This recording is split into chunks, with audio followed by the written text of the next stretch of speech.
Yeah, I gotta confess, I'm not really across the classics. Didn't learn it at school, so it's kind of my Achilles heel.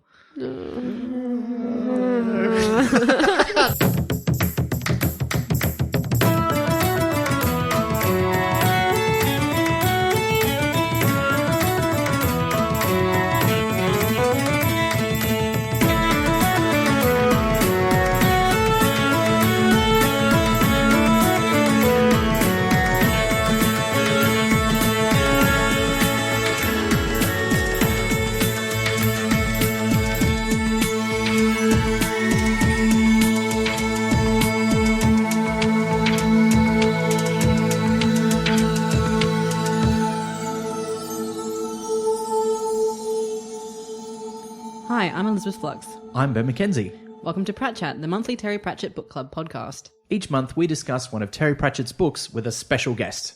This month we are discussing one hell of a book, Eric, or as perhaps it should have been titled, Too Fast, Too Furious. And our guest is freelance cartoonist Georgina George Rex Chatterton. Welcome, George. Thanks for having me. We're very lucky to have you because you're normally not in Melbourne. No, I'm an Adelaidean. I've been on an artist residency with 100 Story Building, which is a kids' writer centre in Footscray, who do amazing things. And I get to work with a cool guy called Ben McKenzie. Ah, who's that? Is he the one from Gotham? Yeah. Oh, wow. I had no idea that he ran workshops. Yeah, he's really, likes working with kids. So amazing. We met in nerdier circumstances than this. It was in Newcastle at the National Young Writers Festival. I was doing a workshop introducing people to Dungeons and Dragons and role-playing games in general, and George was one of the people in the workshop. Yeah, and it was so exciting. I made a comic about it. Yeah, that was in a comic. I think that's the first time I've ever been in an actual comic. And it was my first 24-hour comic, which is a comic you write and draw in 24 hours and has to be 24 pages. Thanks for helping me get through that experience. I'm very happy to. And that's been quite a thrust of your work, actually, is autobiographical comics, hasn't it? Yeah, definitely. My main focus, I feel much more comfortable telling stories about myself than making them up for some reason. Well, we're here today to discuss Eric, which is a Discworld novel, and we discovered that you were into Discworld because you drew about it. I did. I think because of your amazing podcast. It's just so circular and great. Oh, everything is related, folks. Don't let anyone tell you otherwise. Time is a flat disc. Yeah. So we saw your illustration of Angua and Gaspode after you listened to our first episode, and we were like, oh, George likes the Discworld. And it's really popular in your house, isn't it? Yeah, so I've done other fan art before. I've done Tiffany and I've also done The Hogfather. And it's because my parents, basically. My dad super duper loves Terry Pratchett, and ever since I was very little, he has read the books to me, just like I think from when I was about 6 or 7. He started reading various books. So it's just been part of my life ever since then. I brought this, which is my book Death, based on Death from Terry Pratchett that I wrote when I was 7. What? But it has nothing to do with the Discworld, but it was clearly inspired by my parents reading me any Terry Pratchett book. This is a luggage. Yeah, like it's just... That's amazing. Yeah. Oh, my. We had to create a character, and I chose Death. This is We had to create it in, like, clip art. Do you remember that? Oh. Like, as in not, like, as... I can't remember what it was actually called. Yeah. But it was like a clip art thing, so you'd take, like, it had flags for arms. Like, it has pirate flags for arms. Fully illustrated, like the book we're looking at today. Somewhat more accurate than some of the pictures, but I guess we can get into that later. Oh, harsh, but fair. I'm sorry, but wooden horses don't turn their heads. I know. I know. Maybe there's, like, a intricate rotor system. Oh, yeah. Could be. Worth it. Yeah. Well, it sounds like we're ready to get into a discussion of the book. So we'll kick it off, as we always do, with a reading of the blurb. Eric is the Discworld's only demonology hacker. Pity he's not very good at it. All he wants is his 3 wishes granted. Nothing fancy. To be immortal, rule the world, have the most beautiful woman in the world fall madly in love with him, the usual stuff. But instead of a tractable demon, he calls up Rincewind, probably the most incompetent wizard in the universe, and the extremely intractable and hostile form of travel accessory known as the luggage. With them on his side, Eric's in for a ride through space and time that is bound to make him wish, quite fervently again, this time, that he'd never been born. Makes it sound a lot more awful than it is in some ways. Yeah, really. I have several bones to pick with that, and then we can use the bones to throw into the summoning circle to summon. Summon the book. Yeah. Yeah, okay, yep. But First of all, I have a bone to pick with the idea that he's a demonology hacker. Like, he only really does one hack. I wouldn't say that's his defining feature. There's plenty of other things you could say about Eric. And also, they get the wishes wrong. The wording is very important with wishes, and so I'd argue that what they've got on the back there doesn't line up with what happened in the book. Well, that's true. But do blurbs always line up with what happens in the book? Not even a little bit. No. So I guess it's on form for that, at least. Yeah, so correct in its incorrectness. Yeah, okay. All right, that seems fair. He's not really referred to as a hacker in the book, but there are a couple of gags that do paint him that way. But remember that the book was written quite a long time ago now. But I've seen The Net with Angelina Jolie. I think I know what a hacker is. Yeah, exactly. Yeah. And I mean, no one's hacking the internet in this book, is what I'm saying. That's because the clacks aren't in this book. Yeah, well, no, that's right. This is 1990. You know, this is a good 6 or 7 years before most people had the internet. Yeah, but actually it had been invented at the same time as the book, because the book takes place at all times, past, present, and future. It's true. That's the whole point of the book. That's okay. Yep. Yeah. Okay, you got me there. Yeah. But it opens on quite a lovely scene. And it's one.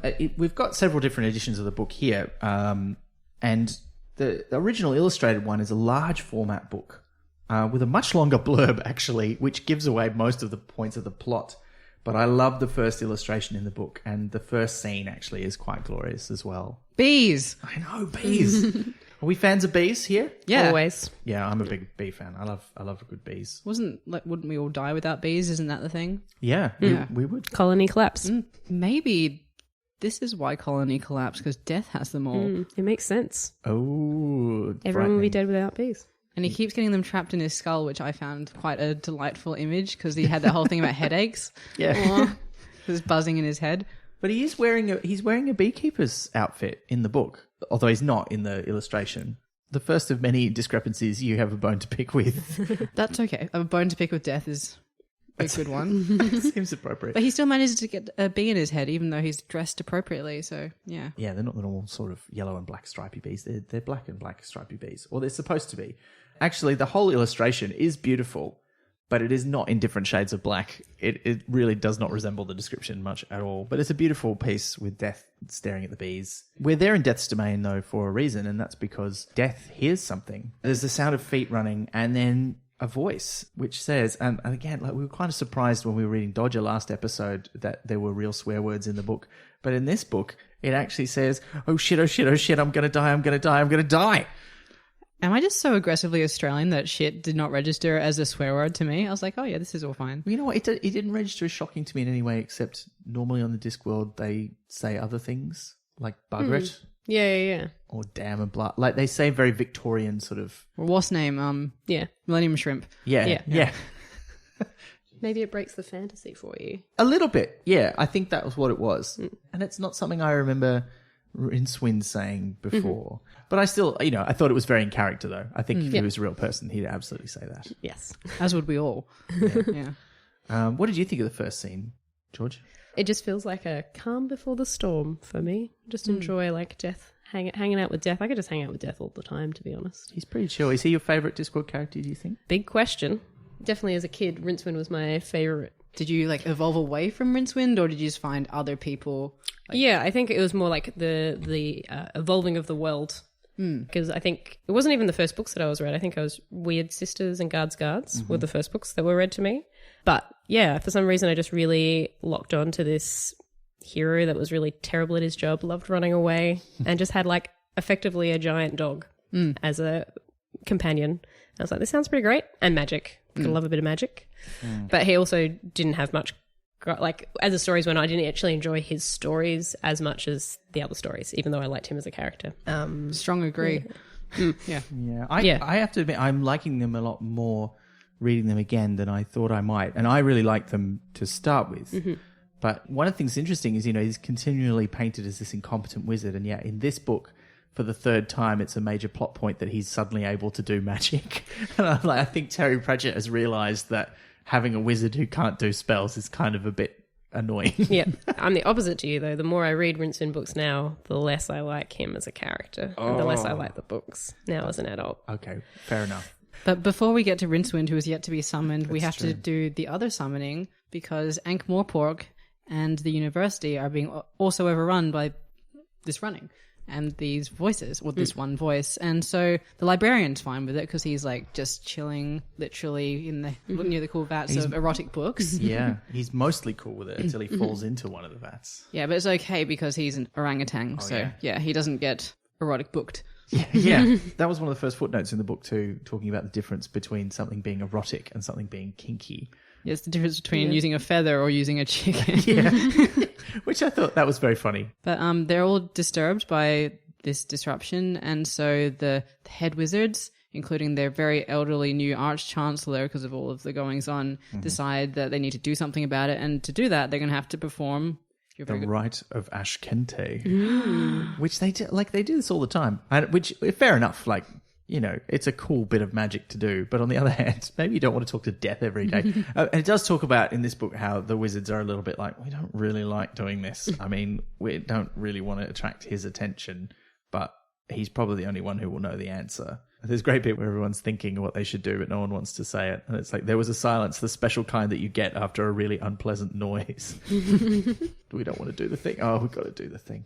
So they do, they perform it, and Death does show up, although not in the circle where he's supposed to. Yeah, what are we waiting for? Yeah, such a good moment where he's just standing behind. You can just imagine, turning around. He's there behind us. And then they ask him, do you mind? And he steps into the circle. As long as they promise to not do any more of this foul fiend business. Yeah. He's quite a considerate person, Death, really. Yeah. Although it made me doubt the efficacy of the entire ritual, because it's not just supposed to make Death show up. It's also supposed to, bind him safely so he doesn't kill you all. But he doesn't do that. Not that he would do that anyway, so I guess it doesn't matter.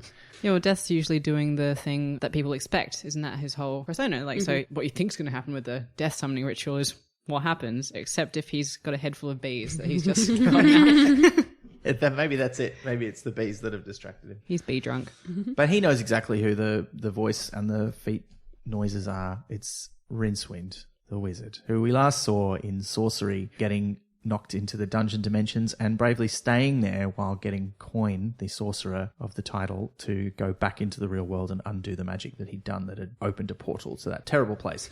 And the dungeon dimensions show up in so many of these early Discworld books as this horrible, other world where these creatures of horrible shapes and forms collect around the light of the real reality.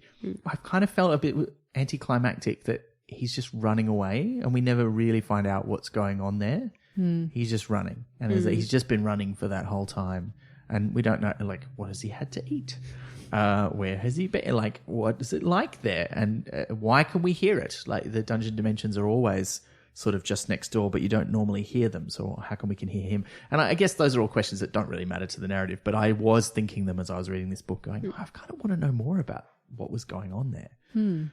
We never find out, but that's all right. Because suddenly he's plucked from there and he finds himself in a strange-looking room where there is what he learns is a demonologist who has summoned him, thinking that he's a demon. And here I really relate to Rincewind because he goes, oh, well, I guess I could be dead and maybe I am a demon. Because, I'm here and, so the context is telling me one thing, so who am I to deny that? So he has that moment of okay, maybe, I don't know. Yeah, why would I be in this summoning circle in front of a demonologist if I wasn't a demon? That makes no sense. Yeah. So, he has that moment of doubt. And the demonologist keeps vaunting him and telling him all this stuff, but there seems something a little bit off about this. Yeah, there's something missing. Yeah. But he doesn't figure it out before he is presented with the demonologist's wishes. He wants 3 actual wishes, which I always thought was more of a genie thing. Yeah. But I guess if you summon and bind a demon, the whole point is that you try to get it to do what you want, and it tries to subvert your wishes so that you do what it wants, and that's the essential demonology divide. Although Faust basically got as many wishes as he wanted, and that's what this book is, partly a parody of. Yeah. Yeah, well, Faust, what was it? He has a certain amount of time to do what he wants, then his soul belongs to Mephistopheles. Well, not Mephistopheles. Mephistopheles is just a middleman, but that's right. To Satan. Yeah. Well, depending on which version of the story you read, although they're largely in agreement. No, they're not. One's he lives happily ever after he's like, oh no, I'm sad that I drove my girlfriend crazy, so I also get to go to heaven. The other one's like, no, he goes to hell. It's a bit different. And she does a lot of begging on his behalf as well when she's up there. I'm like, let him go to hell.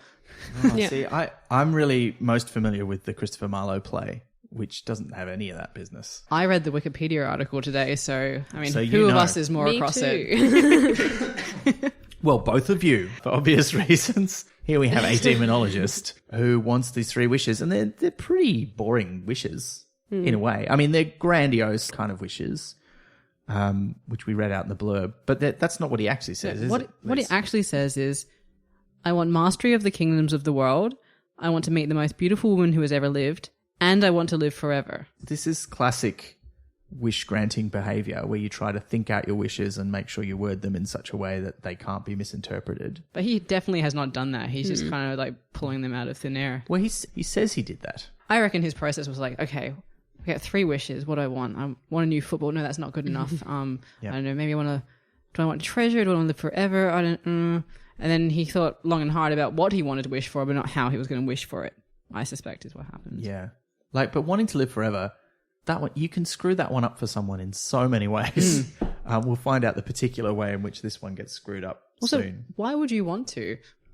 Yeah, I don't know why. I've never had any inclination. And what happens when the universe ends? Are you just like floating into nothing by yourself? Yeah. Well, is that the end of ever?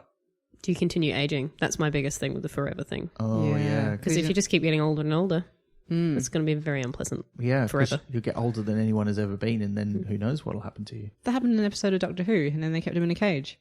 Oh, yeah. He Yeah. looked like Dobby. Yeah. That was terrible.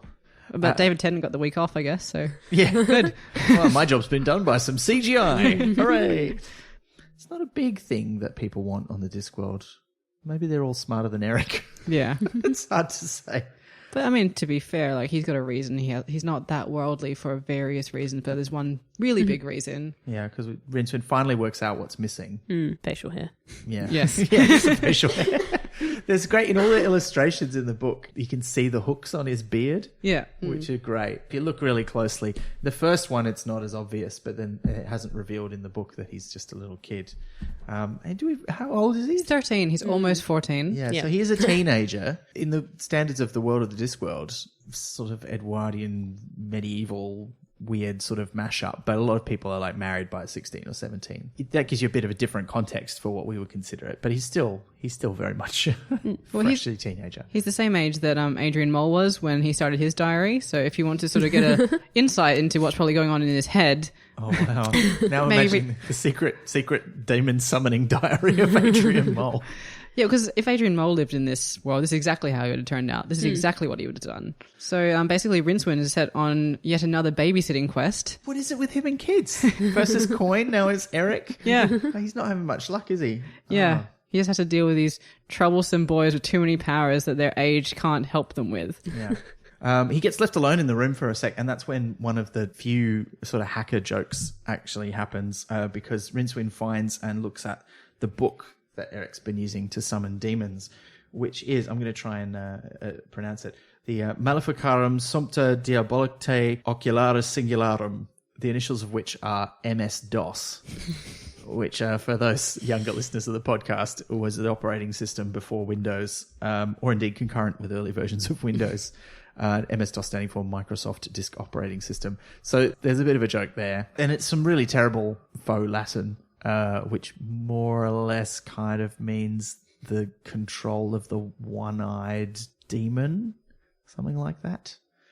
It's a bit, yeah, so, which is a bit like sort of, is that a joke about teenage boys, I wonder? Oh, no. I don't know. I think you're right, but also, oh, no. Yeah, I agree on both counts. Is he supposed to be there, Rincewind? This is the question posed by the plot. It's like, why is he here? It's a mystery. We don't know. And the Lord of Hell is not real happy about it. All right, so let's play my favorite game, pronunciation. How would you pronounce the Lord of Hell's name? It is spelt Astfgl. I'm going to go with Asfigul. Asfgul? Look, I would go with Asthfugul. And I quite enjoy this name because it's almost but not quite someone's just typing the letters across the keyboard. What do you think, George? Yeah, Asfigul. Yeah, I mean, Astfigul. Astfingle, Really maybe? harsh. Oh. Astfingle? Or in our world, Ast. Oh, yeah. Because we don't have fingers. Oh yeah. Yeah. Oh, we'll come back to that. But yeah, he's not really happy about it. There's a wonderful illustration of him before the one of Rincewind being summoned, where we see him in all his finery because he's described as wearing essentially an old school Halloween demon's outfit with the red silk and the little horns, and he's got a pitchfork. It's ridiculous, but I kind of love it. I couldn't stop picturing him as not Mercutio, the other one, the one that Juliet's mum's boning in Romeo and Juliet. Tybalt. Oh, what? You know, Tybalt in the Baz Luhrmann one, he wears like a Satan outfit. Yeah. And so I basically just kept imagining him as that because Pratchett keeps going on about how it sensuously rips and stuff. So it's like, it's a bit sexy while he's also this really sort of stick up his butt manager type. Yeah. With like a Newton's cradle on his desk and motivational posters everywhere and just filing systems. I just couldn't not imagine him wearing a pinstripe suit jacket with like big shoulder pads, really big pointy shoulder pads, like with the Satan stuff underneath. Like a bookie from the 20s. Exactly. Yeah. Well, that makes sense. And they're probably all in hell, so... Yeah. Well... Eric is coming back from breakfast that his mum has given him. He's brought some kindly for Rincewind. Rincewind has befriended what he thought was a taxidermied bird, but is a bird that says Polly want a cracker instead of saying and it's quite sassy, really. Befriended? Or met. Befrenemed? Yes. And he says what's name an awful lot. Yeah. This parrot. He even says at one point, I'm the real McWhat's name, which I thought was great. Because he's got a really small what's name dictionary. That's got all the words in it, sure. Yeah, right. That kind of makes sense. Yeah. I enjoyed that a lot. And he's, he's a parrot. He's been around since the time of Eric's granddad, who is the original demonologist in the family. And that's where Eric's found all the books and has not been dissuaded from playing with them by his parents.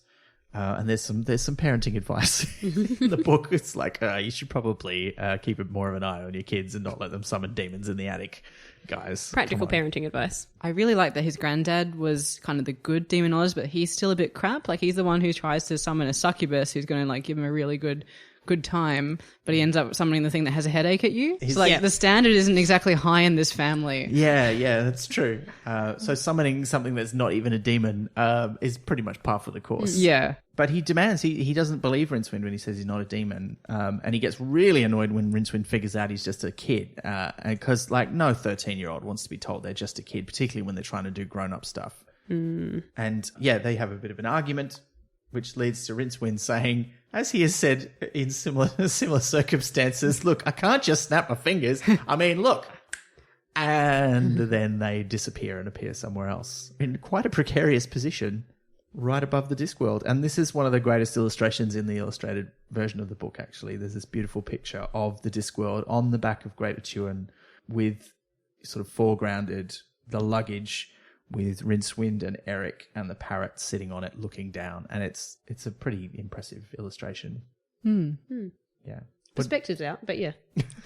And how are they breathing? Yeah, well, this is a good question. But it's magic. It's magic, Liz. Fine. But George, you'd say the perspective's out on this picture. That was a very terrible joke that I didn't. It just came out. Sorry. No, I'm fine with it. Is it true? Is the perspective out? Oh yeah, but it's an illustration. It doesn't. In this particular case, it's a stylized illustration that it doesn't need a perspective. It's just more like the tower is almost as big as an elephant, height wise, and things like that. It's just more thing. The sun makes the ratio confusing too. But anyway, they can see the whole thing, which is quite amazing. Like, what a view that would be if you could see the whole world. It'd be like being in orbit above the Earth and looking down. And of course, in this case, the Earth really is flat, so there's no arguments there. But this is a bit weird. Why are they there? This is not part of the wishes. Or is it? Is this a classic wish misdirection? Well, because he can see all of the kingdoms, I guess Rincewind just kind of decides, yeah, this is yours. I've done the thing. Yeah. You're master of them all. Look, you can see them all. That doesn't really cut it with Eric. Yeah, he wants to have a closer look. He does. Because he doesn't just want to... Yeah, he doesn't just want to stand up there and be, lorded over everyone by looking at them. He wants them to pay him tribute and tell him he's the best. And so they go to a specific place. Does he click his fingers again for this? He does, doesn't he? I think so. And they end up in a part of the disc we have not been to before, and I'm pretty sure we never return to again. This is in Clatch. It's in a distant part of Clatch. And it is sort of, like the equivalent of the Amazon rainforest. They are in the Tezeman Empire. And suddenly they're approached by people with chariots that are not very efficient because they've invented the wheel, but they use it for everything but wheeling things. So they're approached by a chariot that is pulled by 2 llamas, which is odd, yes. But then behind the llamas, there's a bunch of guys holding up the chariot, running behind the llamas to try and make sure that they keep up. I mean, it's a very funny idea, but it makes no practical sense whatsoever. Like, why wouldn't you just ride the llamas, guys? Or just have someone carrying your carriage? This is like a rickshaw and a horse and carriage combined together with no wheels. It's very strange. But very funny. Very funny image. Well, because their whole society's built around suffering, isn't it? Which is why they're just, yeah. they just have a really bad time all the time. It can't possibly get worse for them. That is a good point. And, you know, the whole idea about them not having invented the wheel, but having invented sort of every other use for a stone disc with a hole in the middle. People used to say that about the Aztecs. It's not true. But they supposedly had all these little discs that they used for money that had holes drilled in the middle of them. And they also did have a basketball-like game where the baskets were stone discs with holes in them, and people were like, "Oh, they probably didn't have any like wheels," but I think they maybe they did. I don't think that's actually true. Plus, like if you've seen what's the thing, the Road to El Dorado, this is not actually like a ball; it's an armadillo when they're playing that ball sport. Yeah, right. They're that traditional sort of fantasy mashup where someone takes a sort of cultural milieu and makes a fictional version of it without worrying too much about the truth of the thing. It's more about the popular version of it. It's El Dorado with Chichen Itza in the middle of it, and it's Yeah. sacrifices, all that kind of thing. But Rincewind, being Rincewind, is expecting everything to be real bad, but then he's surprised when they arrive and everyone's very receptive and polite and actually giving them tribute. Which is freaking Rincewind out because this is not how people treat him. He's got the right senses. He's just waiting for it to reveal. Yeah, everything's going too well. Yeah. Yeah, and I really liked the name of the god in this because one of my favorite flying reptiles is named after the god that inspired the god that the Tezemen worship. Because the real world god of the Aztecs was Quetzalcoatl, who was a feathered serpent, and these guys instead worship Quetzalcoatl, which I didn't get until this morning when I was like rereading and just like, yeah, it's kind of spoiled a bit by the fact that I'm pretty sure someone told me the correct pronunciation is Quetzalcoatl, but let's ignore that. I don't even know if that's true. But yeah, who's described as the feathered boa, which I thought was such a good gag. Like, I can't believe I'd forgotten this. I'd forgotten all the gags of this book. They're so good. Yeah, I really enjoyed that. That was great. So they all worship this scary god. They've got a huge statue of him, and so Rincewind kind of wanders off while Eric is having tribute laid upon him. Yeah. Oh, actually, I should say my favorite thing about the description of him is he's Quetzalcoatl, the feathered boa, god of mass sacrifices, because they're doing mass sacrifices to the god of mass sacrifice. Yeah, it's. I thought that was funny. Yeah. Sorry, I just wanted to throw that in there. No, that's very good. Yeah. So. And then, you know, how are they? What are they going to do? How are they going to get out of this business? Well, hang on. Have we established what's going wrong? No, everything's going great. And Rincewind's just gone on a walk with the parrot, and they come across a statue of the god, and he's like, "Oh, well, this is terrifying. Wish I wasn't seeing this." And then a voice sort of calls out to him, and so it's like, "Can you help me?" And he's like, "Oh, I'm sorry. We don't really. I think it's great that everyone has the right to their own religion, but I really don't think a giant stone, terrifying, half 6 different things thing would do very well in public." And then Parrot's like, "Oh, I think it's coming from behind the statue." And it turns out to be Ponce de Quirm, who is a prisoner trapped underneath the temple, who gives them some insight into what the real situation is. Based on a real person, the Ponce de Leon, who was a 15th century Spanish nobleman who also went off looking for the Fountain of Youth. Was he a fancy lion? Well, I assume he was. But this Ponce de Quirm is, he's a classic conquistador-style explorer who is probably not going to treat the locals very well. He's just here to find the Fountain of Youth and take it. Although he seems pretty innocuous. He seems nice enough, doesn't he? See, I was picturing him as like in Aladdin when Jafar disguises himself as an old prisoner and he's all hobbledy and wearing like a terrible coat. Because I think I didn't put much time into imagining him, and I was like, oh well, this is what prisoners from these stories look like. But you're absolutely right. I reckon he'd been like a colonial type or a John Smith type. Oh, John Smith from the cartoon, not John Smith from real life, because they are very different. John Smith from the Pocahontas cartoon, just to make that clear. But there is, there's a few other John Smiths in fiction. Oh, one or two, just in fiction though. yeah. There's no real ones. But yeah, he is depicted in the book as in a sort of vaguely conquistador style. Is he in that? He's not in that illustration. He turns up later on, but he's wearing a little helmet from memory.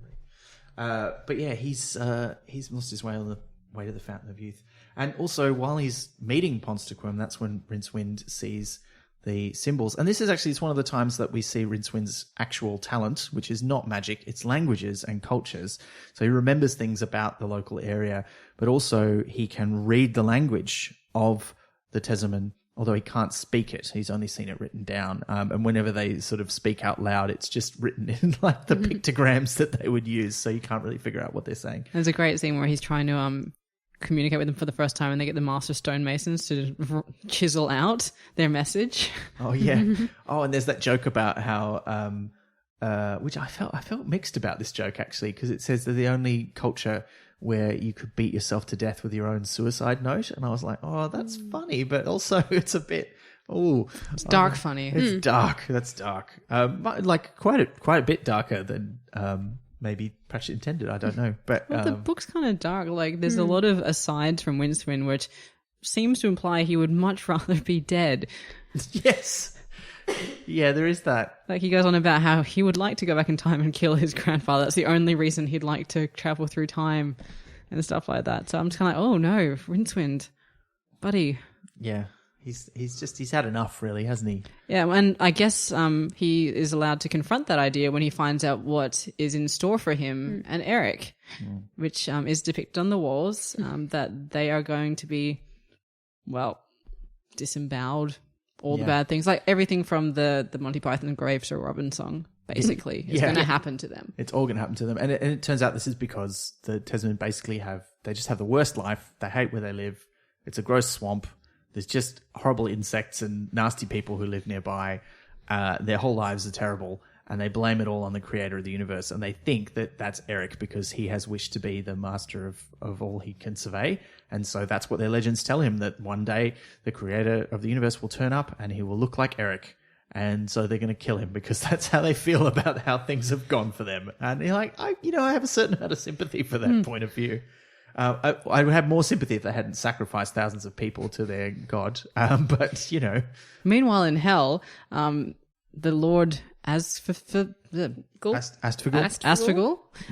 is trying to figure out what has happened, because he's had a plan in place for Eric all along, which is that when he finally opens up this portal, he's going to send through a particular guy to create a Faustian pact with him, because he wants Eric down there with them. One of his senior demons, the Lord Vasanego, who is that name is a parody of one of the Goetic demons, Vasago.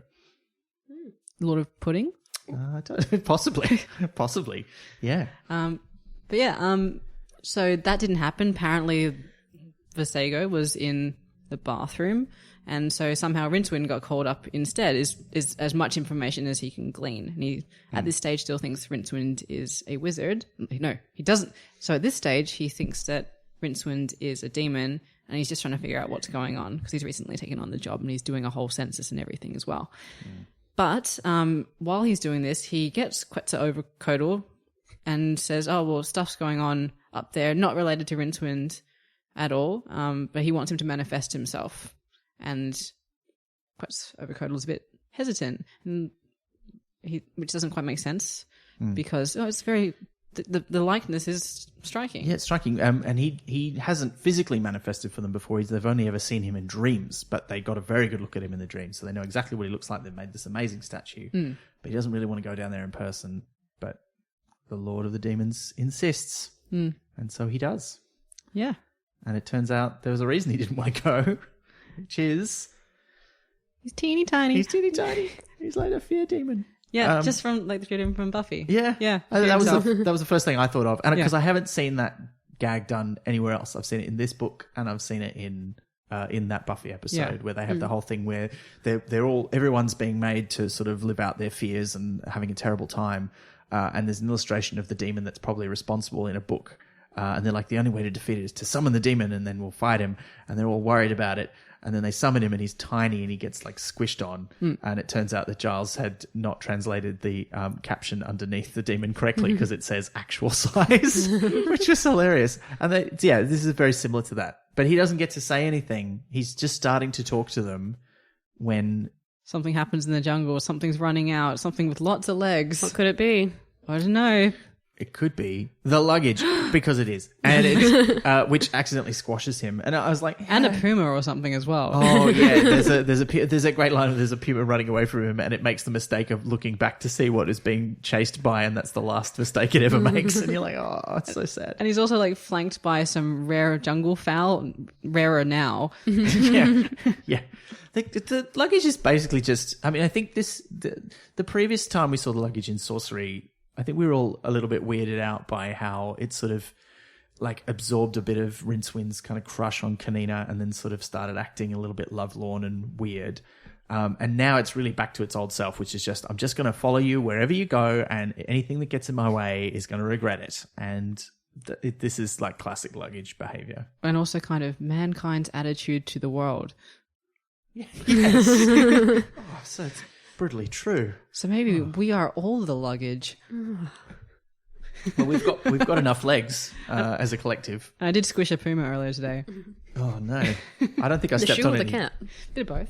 I don't think I stepped on any demons though. So hopefully, How we'll can you be okay. sure? Well, I can't be sure if they're that small, really. Oh, it's 6 inches high. That's not tiny. That's like, I mean, it's pretty small for a demon. You wouldn't be that afraid of it. It's smaller than a cat. Like you could be eaten by a house cat. It's quite horrible. I think one thing that interested me is that the demons are generally, apart from like the high-ranking ones who are all kind of the classic kind of humans with horns kind of features, that all the sort of lower-ranking demons are all horrible shapes, and they're like the things from the dungeon dimensions. Really, they've got all too many legs and too many mouths and not enough arms, or Overcompensating, maybe. Yeah. They're trying to like work their way up, maybe lose a couple of limbs as they go along. Maybe that's it. Yeah. Maybe they're being reincarnated. They start off as like a centipede, and they. I like that they have the opposite wants of anyone in an office, because they're immortally afraid of commendations and things like that. Yes. That was really nice. Yeah. Oh yeah, that's cute. I like that. That's sort of an inverse thing. But they escape on the luggage. And Rincewind clicks his fingers again.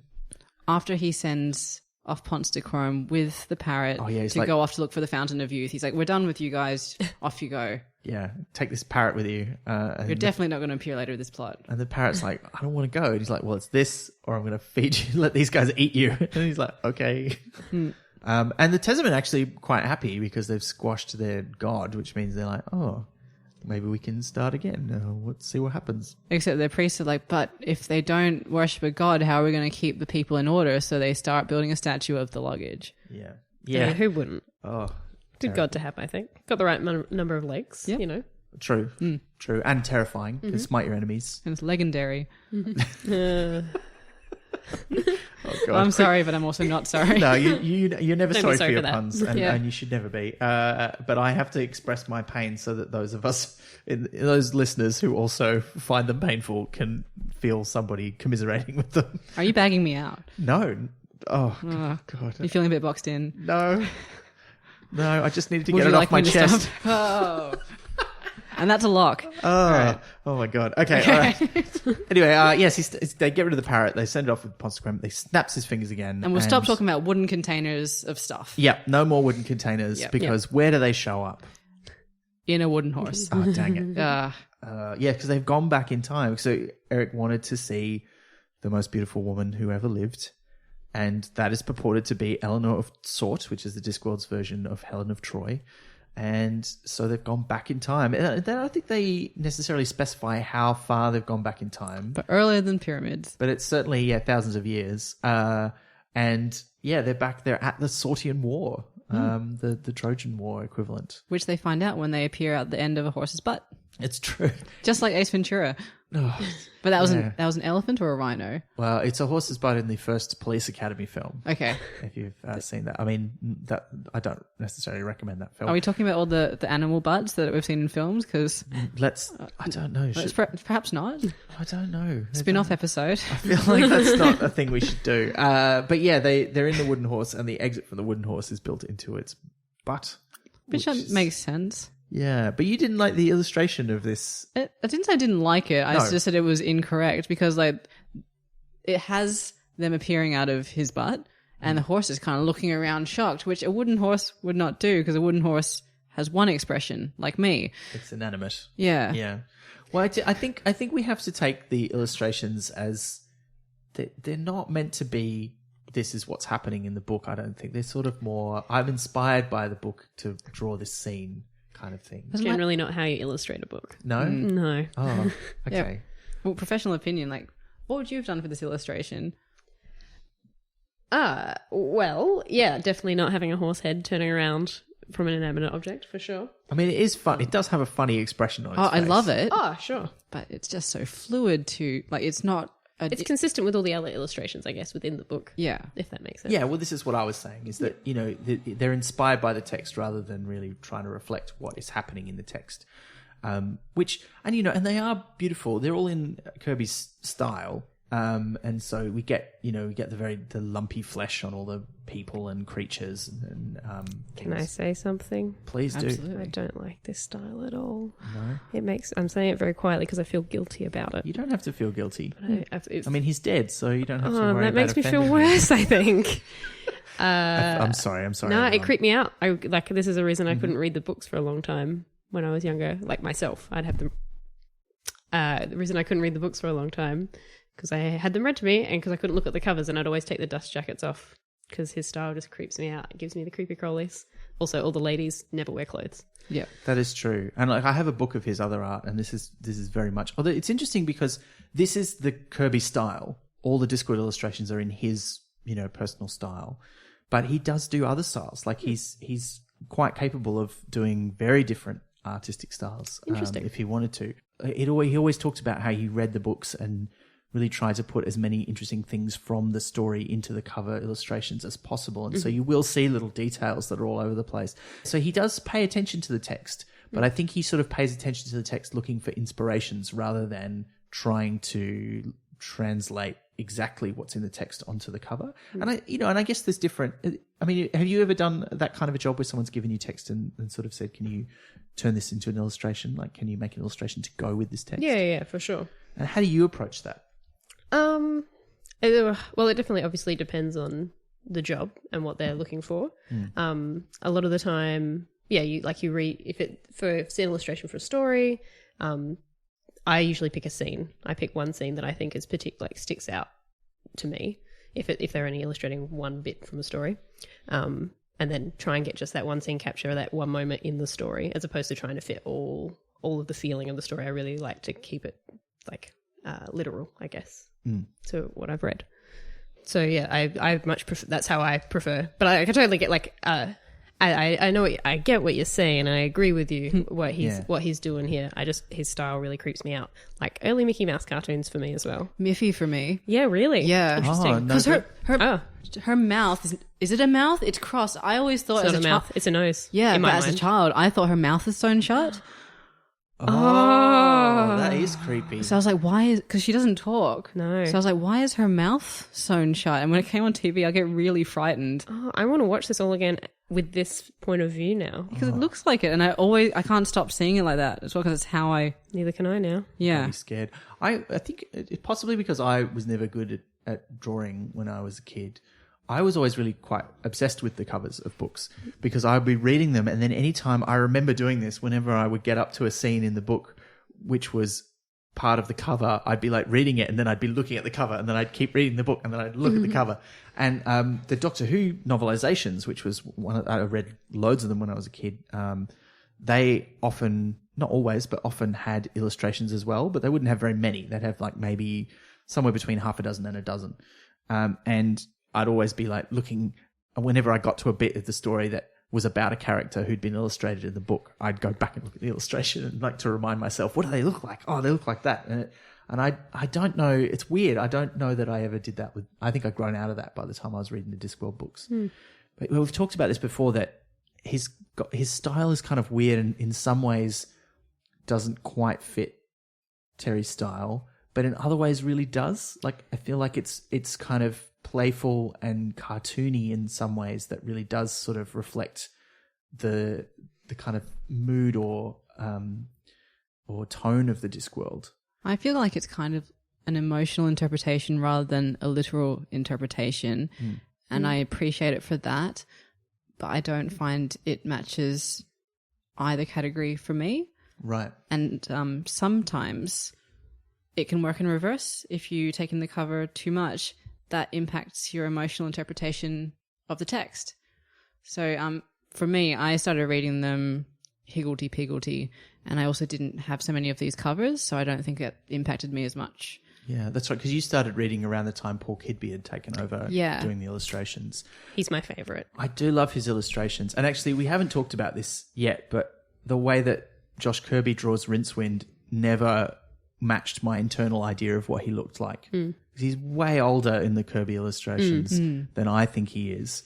And I think, in fact, in the first few books, and by this stage, he's in his 30s. So he's about my age. Now, if anyone wants to hire me to play him, I'll be very happy. And actually, oddly enough, I think I always imagined him as having a ginger beard. Oh, me too, definitely. But and I don't know if that's because in the early books it's described that way. I guess we'll find out when we go back and read those. But but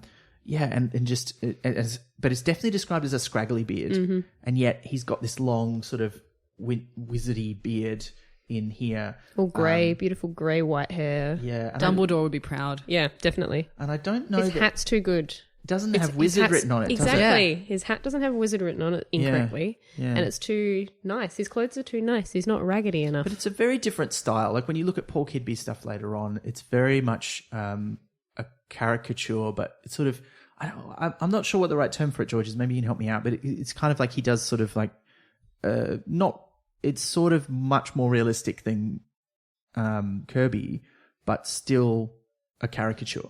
Oh, definitely. I think, like if you look at the faces that he creates, they're still very like, they just push that little bit too far. Yeah. So it is realistic, but it's just pushed that little bit more. Like the eyes often like goggle out quite a bit in his characters, which I really like. And they're like often, caricatured people. Or caricatured in some of the Watch ones.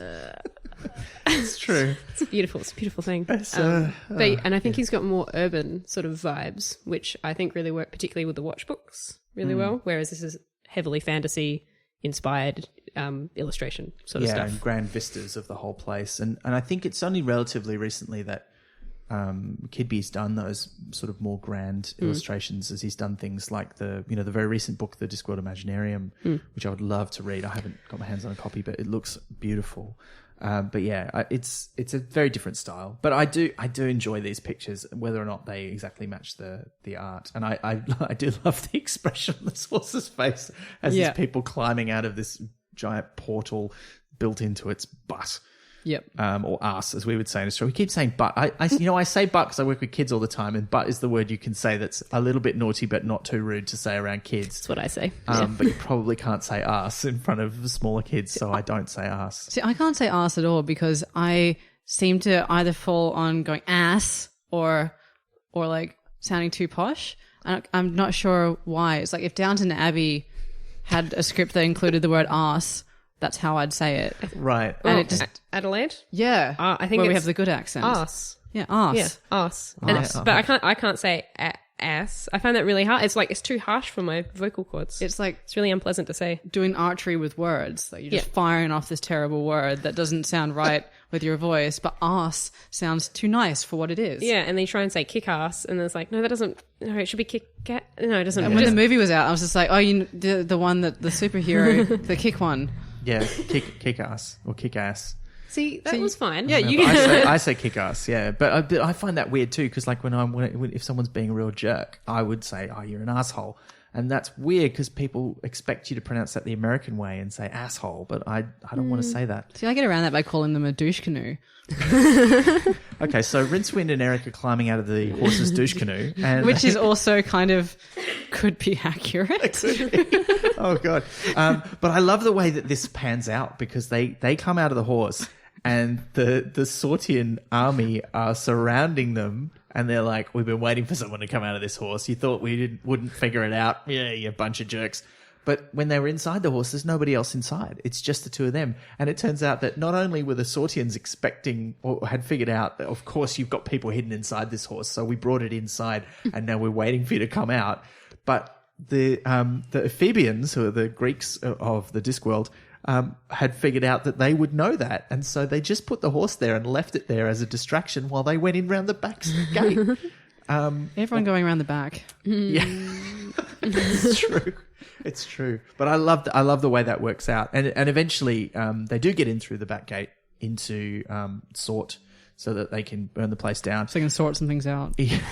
They can get this whole war sorted. And but they let in accidentally by Rincewind and Eric, who are looking for a way out because they managed to slip away from the guards, who are distracted by the luggage, which has turned up at the front gates and is decimating the Sortian troops. I really enjoyed this, and I read a lot of Greek mythology when I was a kid, and oddly enough, not that much about the Trojan War. I was much more interested in the Odyssey and Odysseus's voyage home, but I knew this well enough that even when I was reading it the first time, I was like, oh, this is great. And I know we had a comment from at least one listener who was like, oh, I'm hoping when I read this again, it'll make more sense to me now that I know who Faust is and I know a bit about the Trojan War. Yeah. Yeah. But it's great. I really enjoyed that. And we did Pyramids a couple of episodes ago, and it's even in the future, nobody really remembers how this war goes, and it's nice to see. There's a lot of overlap in these early Discworld books. There's a lot of jokes that come up in different ways again and again. There's a lot of connections between places and characters and things that happen, and this is one of the bigger ones, which I enjoyed. And I also enjoyed hearing the phrase "pull the other one, it has got bells on" again. Yeah, that is one of my favorite. Yeah, that was great. But yeah, so they let in the Ephebians. I get them mixed up, just like I get the real ones mixed up, and I forget which side had Eleanor or Helen originally, or who she was supposed to marry. But I mean, I guess so did she, because yeah. Well, it is confusing because it's the Trojan War and the Trojan horse, and the Trojan horse would seem to indicate that it belonged to the Trojans and they built it, but in actual fact, it was built by the Greeks to get into the city of Troy. So yeah, it is a little bit confusing. But if you remember, the whole "beware of Greeks bearing gifts" thing, that's why. It's the Greeks built the horse. Yeah. Yeah, I gotta confess, I'm not really across the classics. Didn't learn it at school, so it's kind of my Achilles heel. No, I think, come on, we're all on board for that one. That was very good. That's not a pun. That's a classical illusion. That was great. Thank you for coming on this odyssey with me. When they let in the Ephebians, eventually they do meet their commander, and their commander is a oddly familiar-looking kind of guy, whose name is Laviolus. Is that how we're going to say it? I was saying it as Laviolus. Yeah, it seems, even though it's spelt sort of Lava-Eolus. Laviolus? Laviolus. It could be Laviolus, actually. So they meet Legolas, and they do. But they figure out that he must be a distant ancestor of Rincewind's, because Lavalius, or however we're going to pronounce it, translates as Rincer of Winds, which I thought was quite nice, because I never really thought about Rincewind's name. I just thought it was a weird sounding name, and it sounded kind of vaguely like a wizard name.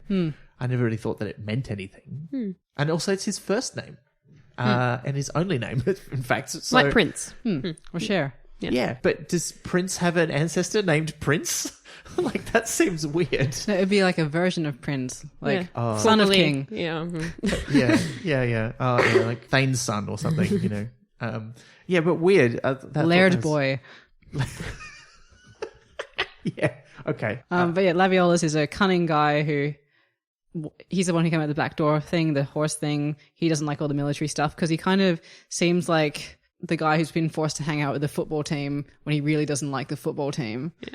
This was my favorite part of the book, just enjoying him chatting and like being smart and cool. It kind of reminded me of how I feel when I listen to Vimes.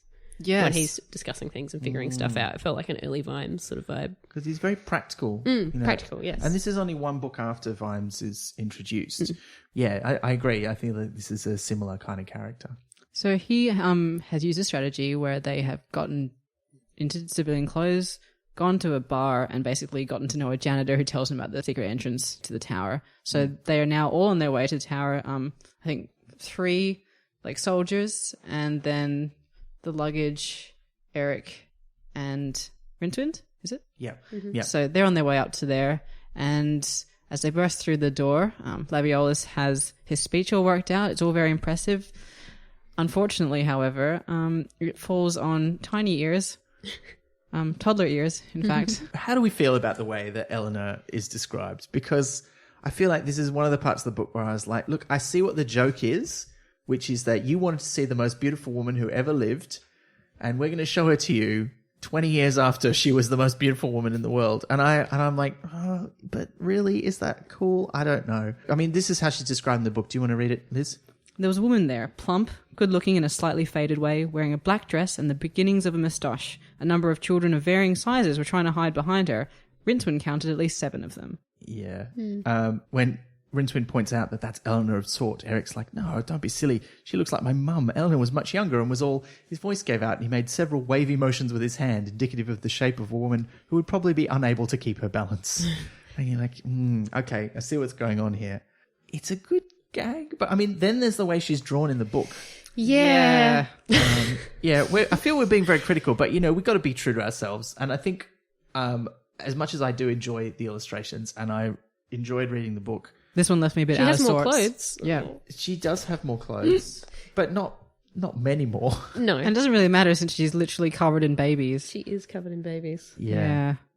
Or sitting on a baby as well. Having a baby. Couple. That doesn't There's a seem- lot going on. That Yeah. doesn't seem good. She's become very comfortable in Sort while the war's been going on, and she just wants to stay there. She's had lots of babies because she came here, to be with her lover and get married and have kids, and she has. Because the war famously, went on for a long time, both the Discworld version and the real world version. So yeah, who knows? Who knows what's going on? So I don't know. How do we feel about this? I have 2 kind of queries about it. So was she 20 years ago the most beautiful woman who's ever lived? Or does she just have the reputation of being the most beautiful woman who's ever lived? Because there's kind of both are offered in there. Because later they say, oh, well, it's the face that launched 1,000 ships. Oh, that's a metaphor. They do it up for history, that kind of thing. So they're implying that she was just fairly, because they say that whole thing about was quite good looking in good light. So, which suggests that she's always been attractive, but not like the stunning beauty of legend.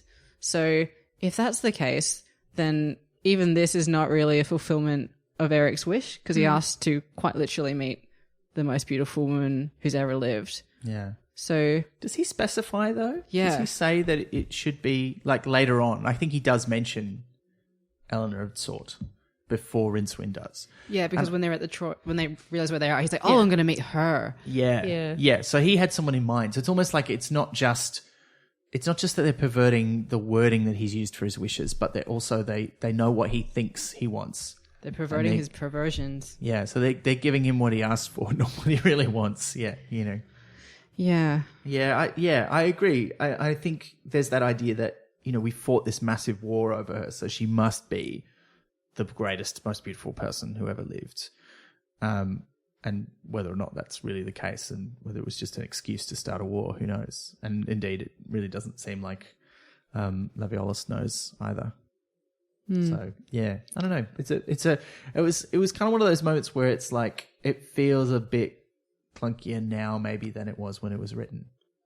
Like, I think it's a good joke, like, in and of itself, but, like, it is a bit unkind, and is unkinder still in the picture.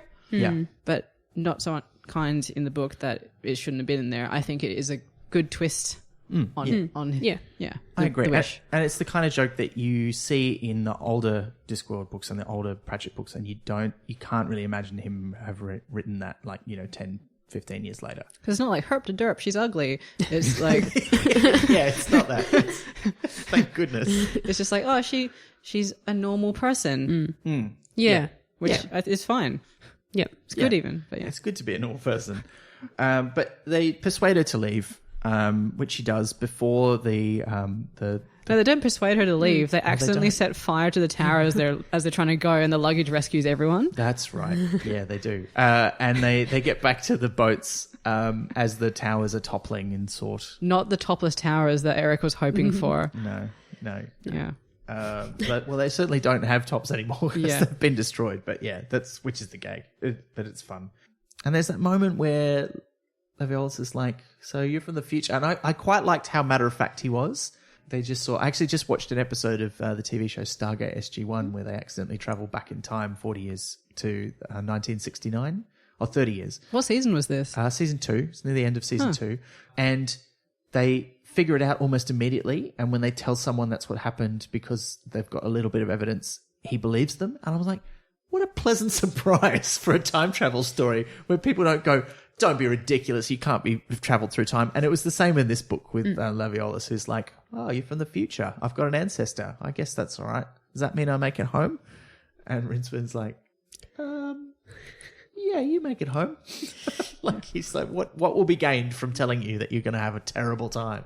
Because Nothing. as we know, he's Odysseus essentially, and he's Yes. going to have a whole bunch of sirens and cyclopses and Poseidon getting real angry at him and turning the tides. It's going to take him 10 years to get home, which is about like the time Australia Post takes to deliver a letter from one suburb to another. So rude, that Australia Post. Yeah, well, like they throw my mail at my house, not in the letterbox. What? Now, do you feel, therefore, that Australia Post might be being run by someone cut from the same cloth as Fingle? Do you think it's gotten overly bureaucratic and officious? Is that Yeah, what you think's going on? Asphodel in his final form. It's definitely not Moist von Lipwig. No, that's true. Yeah. That's a shame. That is a shame. Yeah. So all post offices should be run by con men? Yes. Yeah. Okay, good. I think we've solved Australia Post problem. Excellent. So, Right. If you're a con man and they get out of the business, post haste. they do. Sorry. But then when Rincewind clicks his fingers again, they go somewhere else and they do not know where they are. Or when they are. They just can't figure it out. And in fact, everything seems weird. It seems like there's not really sounds. There's not really feelings. There's not really even time where they are. And this disturbs Asphodel no end because he should be able to find them throughout all of space and time because demons exist outside the normal flow of space and time. And in fact, there's a great bit in the book where they're describing as they leave Sort that the demon lord is wondering what did happen to Laviolus, and it says, well, you'd think demons would know because they can see everything, but it says they should know everything that is going to happen because in a sense it already has. But the reason they don't is that reality is a big place with lots of interesting things going on, and keeping track of all of them is like trying to use a very big video recorder with no freeze button or tape counter. And I like that joke because it's very funny, but also if listeners under a certain age will not know what the hell he's talking about. Whereas we used to have to record shows that we weren't at home to watch as they were being broadcast on television on a video recorder. And these didn't even used to be, digital in the proper sense. I remember the first one we had was shaped like a big radio. So it was a big sort of square with a handle on the top so you could carry it around to plug it into different TVs. It did have a remote control, but the remote control had a cable. It was not a infrared remote control. And you have a tape counter so that you would be able to write down where on the tape it was. And it was just a set of numbers that would go up like on an old school audio cassette recorder. And trying to find stuff on them was terrible. Anyway, that's a note from the hi, I'm Ben and I'm about 40 years old department. Yeah.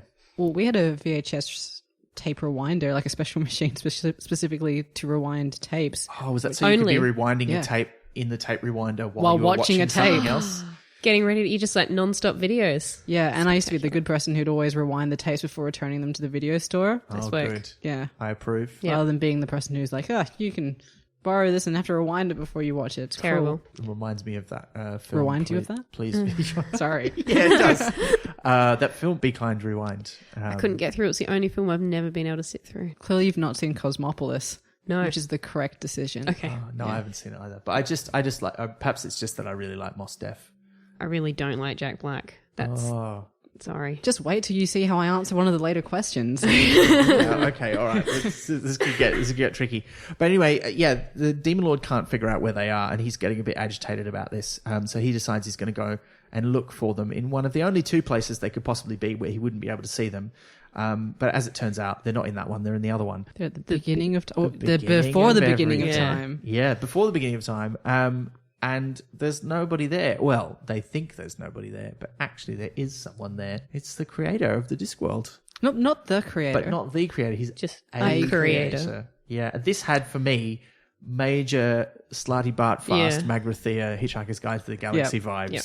And I just love the way that this little rat-faced man, as he's described in the text, he's making the world. Like, he's doing the waving of his fingers and creating trees and land and the firmament and all that sort of business. But he's a contractor. He's like a Bricky or a Sparky. He's like, oh, it's more of my job's worth. I'm going to do it. He's doing a really good job because he's not like those other people who are like the subcontractors who just they just don't even add the Fingles. Like, it's just, The Fingles. Oh, yeah, wow. I love the Fingles. We should talk about the Fingles. Yeah, because it explains so much about our world.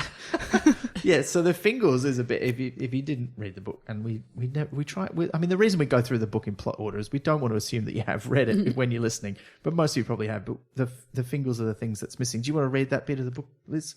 So, I done a whole world once and completely left out the Fingles. Not one of the buggers. Couldn't get them at the time. Told myself I could nip back when they're in stock. Completely forgot. Imagine that. No one spotted it. Of course, because obviously they just evolved there and didn't know there ought to be Fingles. But it was definitely causing them deep, psychological problems. Deep down inside, they could tell there was something missing, sort of thing.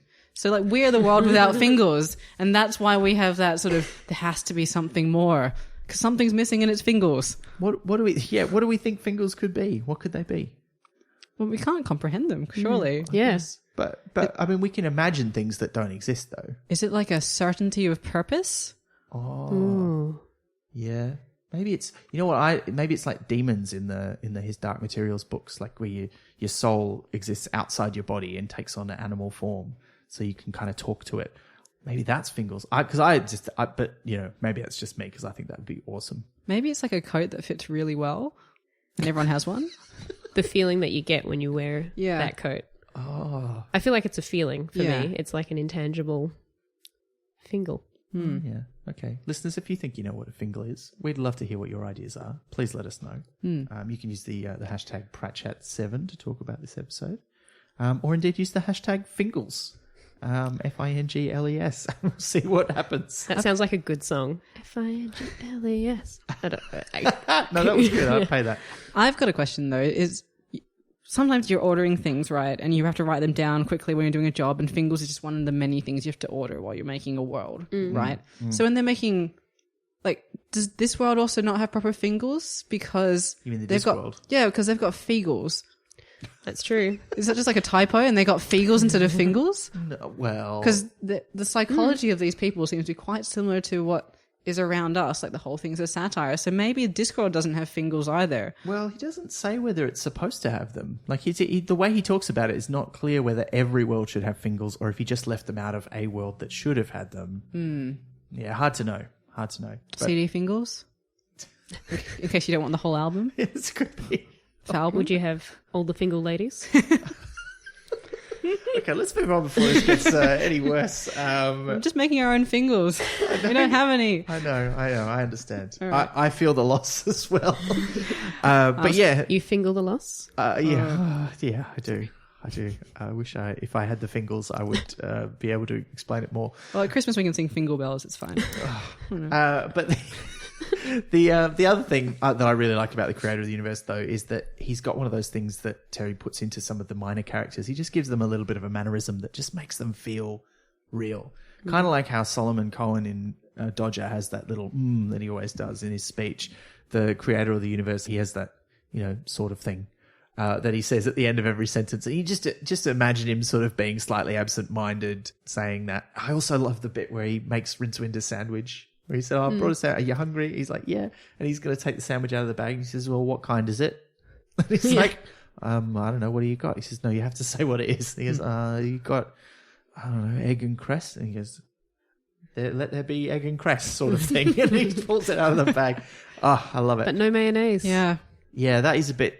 Who makes an egg? I mean, that's like leaving out the Fingles. Seriously. Yeah. Like who makes an egg and lettuce sandwich without? Or at least butter. You need something like I think that. it had butter on it, surely. Like, who makes one like that? But then what does an egg and cress sandwich make? All of life on Discworld. Yeah. So does that mean Rincewind is a subcontractor creator because he's the one that came up with the sandwich thing and that created all life? I guess he could argue for that on his tax form. Yeah. Yeah. It's interesting that life on the Discworld is evolved, even though it's a heavily magical place, and they could have just had them all created and it would have made sense. But I like that it has that backstory and history.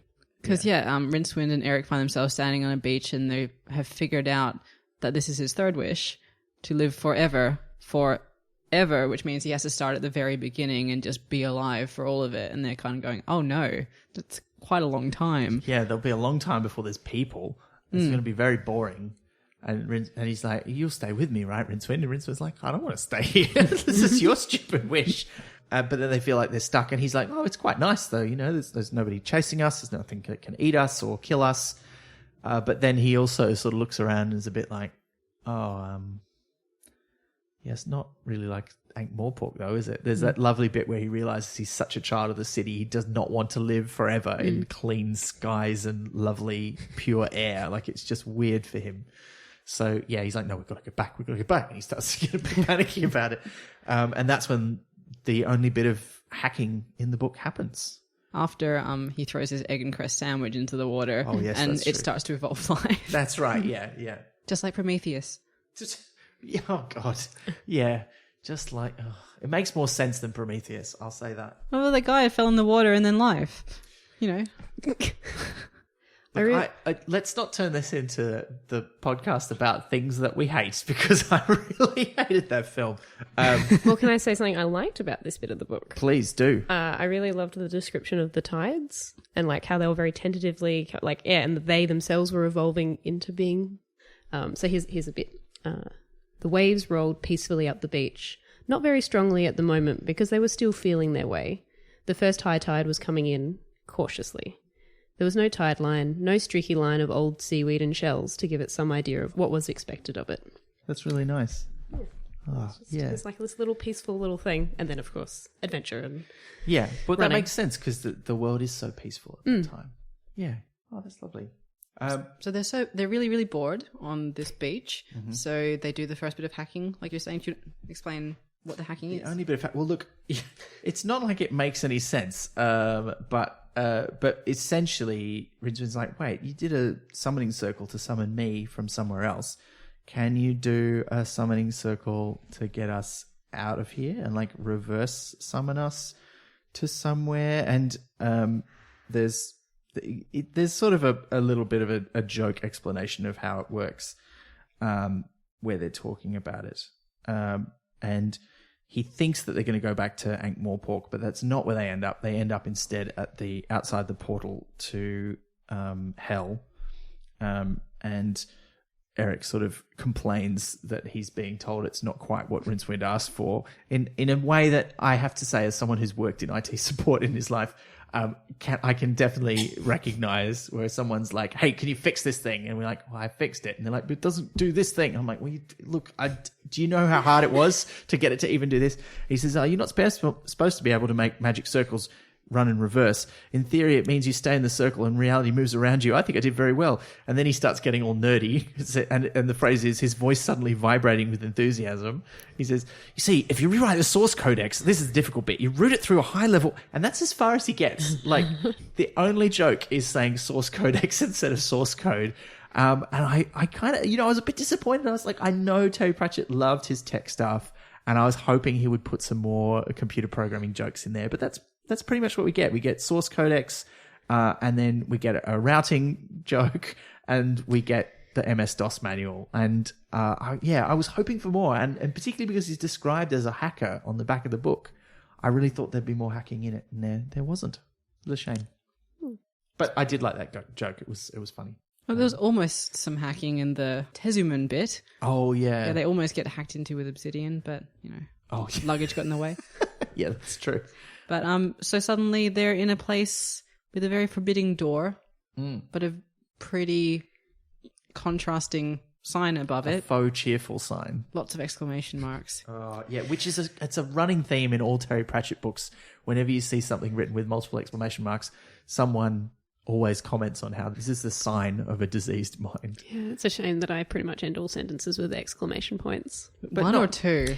Only one. So yeah. See, that's Yeah. fine. That's fine. I mean, I've had to train myself to not put an exclamation mark at the end of every sentence. You've got to only do a couple of them, or they become meaningless. I always think of Elaine from Seinfeld in that one episode when her editor's like, you can't end every sentence with an exclamation point. So I go back and always edit and make sure like at least Yeah. sentences that are next to each other don't end with the same type of punctuation. Yeah, Yeah, I'm in the same boat. I was a great teenager when I was on MSN and people would write something, put 2 exclamation marks. I'd always respond, rabbits, because it looks like one.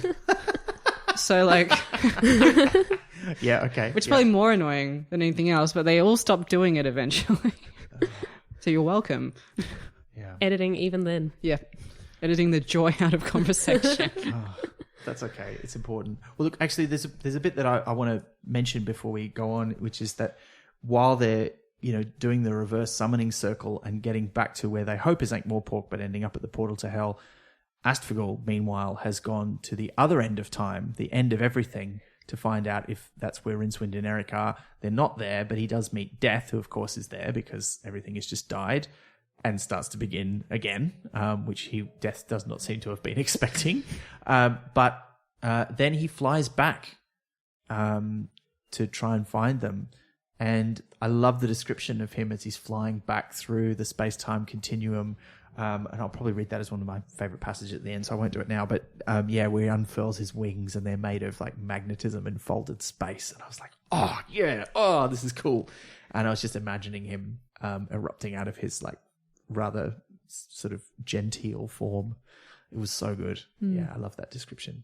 And there's no image of that in the book, but fair enough. I mean, how do you draw wings made of magnetism and folded space? That's a tall order for any artist, I feel. They're at the portal to hell. They don't realize that's what it is at first until they open the door, and there's a demon there, Urglflogger, which is such a good name. What a good name for a demon. But he's got a cheerful little, and they know it's his name because he's got a cheerful little name badge, and he has to do a little rehearsed script because Astfagel has made all the demons do all of the horrendous customer service nonsense that anyone who's worked in customer service or retail has had to endure at some point. Yeah, I'm surprised there isn't a table where everyone's just refolding cardigans. Like, It's like a garment retail. Yeah, wow. It's a classic trope. You think hell is like being poked with pokers, but actually it's bureaucracy and it's like petty middle management nonsense. because as they point out, when you're in hell, you're dead. You haven't got a corporeal body, and you don't really have to feel pain unless you choose to, which everyone chooses not to. So being prodded with things is kind of just going through the motions. And the demons don't really care. Like they're just like, well, we're traditionalists. This is what we're supposed to do. So this is what we'll keep doing. It's their own kind of bureaucracy. I thought that was really interesting because this is like, in the context of the other Discworld books, this version of hell, which is very much modeled after the Divine Comedy style pit of fire with different circles and demons torturing damned souls business, is very much at odds with what we know of the afterlife from all the other Discworld books. Like, it's usually you go to a personalized hell if you believe that that's where you should go. And there is that, there's that footnote in this book where it's like people only go to hell if that's what they believe on the Discworld, which is why you should shoot missionaries on sight, which seems, I mean, that's harsh, but I see where they're going with that. But it's slightly weird that it's presented as this sort of ultimate and impressive and powerful place when it must be only one of countless numbers of different hells, depending on what people believe on the Discworld. And yet the demons here are presented as being as powerful as the gods. Because he has that line about gods and demons being the difference between them being the same as being between terrorists and freedom fighters. Yeah. And there's that whole thing about Quetzalcoatl is being worshipped as a god, but he's actually a demon. So, like, again, like the distinction is very in the wording. But they don't seem to care that much about belief. Like, they don't seem to be... I mean, Quetzalcoatl is fostering belief in himself. But... and they want people to believe in hell because that way they end up there. But other than that, they don't really talk about what do they do to foster belief in them. And Asphagel's a bit mad about how Hell's gotten a bad reputation because someone got out. So like it's like he doesn't want anyone to really know what it's like. Yeah. Or what it was like, because he's trying to change it into this smooth ship full of post-it notes and filing cabinets and name tags. Yeah, but also I found it interesting that underneath that, he's the only demon who cares that they're not actually torturing anyone. He's like, that's our whole job, and we're not doing it. Like, we're just doing this nonsense. We should actually be torturing people and making them miserable. Let's make that happen. And unfortunately, what's happened, because he's invented this like perfect boredom, is that he's not only torturing the souls who are trapped there, he's also torturing the demons because it's just as boring and awful for them. My favorite is the demon who has like people chained to a couch and is showing them paintings of his holiday to the fifth circle. Yeah. I really like the one who's just reading the guy strapped to the rock, he normally would have his like stomach eaten out, but it's Sisyphus. Yeah, it's the Sisyphus equivalent. He's supposed to be pushing the rock up the hill, but instead he's just being read the like occupational health and safety regulations before he's allowed to do it, and he's not even reading the actual regulations. He's reading like the side notes and stuff. I thought that was inspired. It's very funny. And I mean, as much as I said this is a trope that's been done, I think this is probably one of my absolute favorite iterations of it. Oh, it's so good. And I think it's worth mentioning, this book was published in 1990, I think it was, which is the same year as Good Omens. And so there's a lot of similar ideas, because Crowley has these ideas about he's going to torture people not by, like damning a particular soul, but by making everybody's lives more miserable by changing the shape of a motorway so that they get really irritated. And it also coincidentally is the sigil to summon some sort of evil.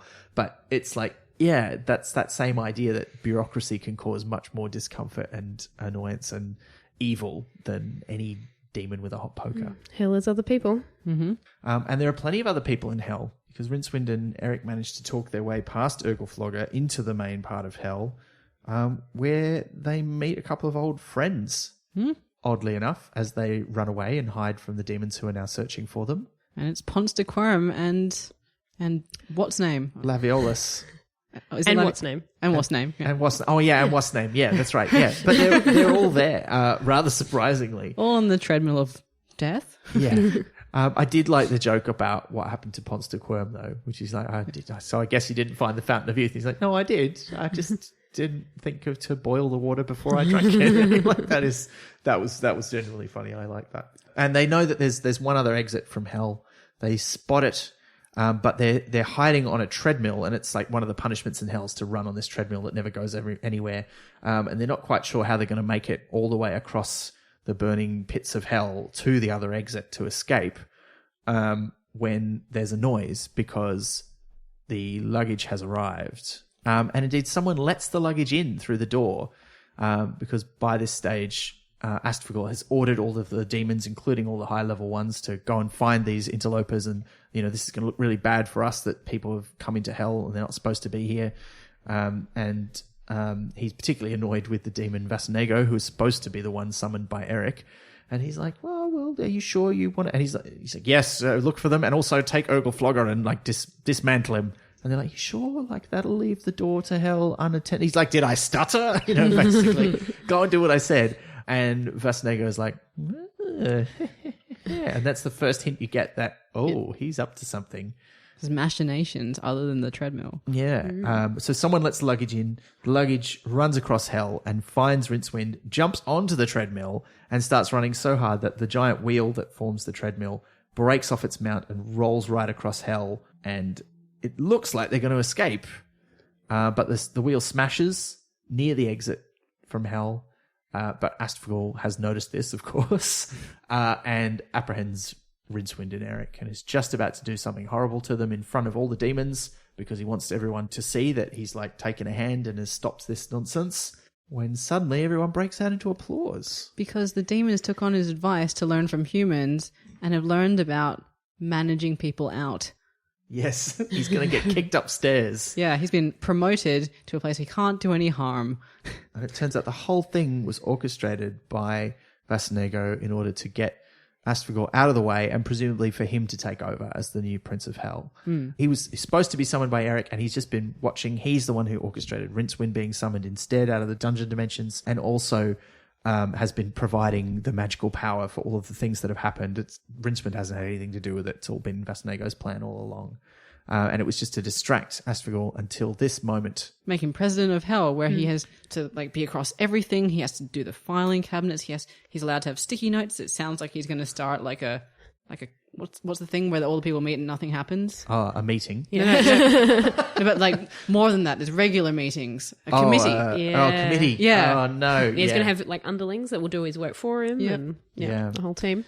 So he goes into his new office, which is huge, and Sounds a lot vanishes like out of Hell. The Oval Office in descriptions to me, but Possibly. It's got a lot more potted plants in it. Yeah. Then there's this sort of nice little everyone gets a happy ending where the Tessermen are happy because even though they build this statue to the luggage and they worship it, it never comes back. And so eventually they turn to atheism and then they just kill lots of people without needing to pray to a god. So And get up early. Yeah. Oh, that's right. Yeah, they don't have to get up as early. That's true. Asphodel's is a happy-ish Yeah. ending. He does keeps seem trying to pretty call happy. through. No one's answering, but he's got so much stuff to do. It doesn't really matter that Yeah. he's not got contact with the outside world. People in Hell go back to being happy. So the tortured souls are no longer actually being tortured with exquisite boredom. They've just gone back to faux torture that doesn't really hurt them. And the demons don't have to put up with the horrible boredom anymore. So they're happy. And they actually say the reason they let Rincewind and Eric go is that they would like a few stories about Hell to propagate in the real world. It seems like they're going up that staircase. Look, how did you read it? Because I thought they were going up the staircase because they thought they'd run away, but they decide it would be an eternal staircase if they didn't decide to let them go. That's how I kind of read it, because they did that thing where like, oh, is this now where we run and it will walk away quickly? No, I got the feeling that it was more just that, you know, they could have caught them. Like they're demons, they've got magic powers and stuff. They could easily go onto the staircase. And this is the staircase where all the steps are labelled with good intentions. Yeah, I just thought they could have caught them, but they decide, no, we'll just let them go. Eventually they'll figure out how to get off the staircase. But there are a couple other happy endings. The creator of the universe is happy because he'd previously been discussing whether or not he could get away with using a couple of duplicate snowflakes. And he puts one into a world and nobody seems to notice. So he's like, oh yeah, maybe now I'll do some alphabet ones, see if anybody notices that. And they do say it's hard to say whether the luggage was happy or not, but it's having a good time just eating demons before it heads off to follow Rincewind. But it does end weirdly. Because in my memory, like, as I knew this was the first time we saw Rincewind since Sorcery, and it's only a few books later, so it's not that big a gap. But then we don't see him again until Interesting Times, which is a fair bit later. But I thought this was where he got back to Ankh-Morpork and to the university, but actually he just steps off the staircase and that's it. You don't know where he went. Presumably to a kindergarten to continue his babysitting. Well, yeah, because Eric also steps off the staircase, and that's the last we ever hear of him. Mm-hmm. Yeah. I'm okay with that. Yeah. You weren't a fan of Eric? I wasn't not a fan.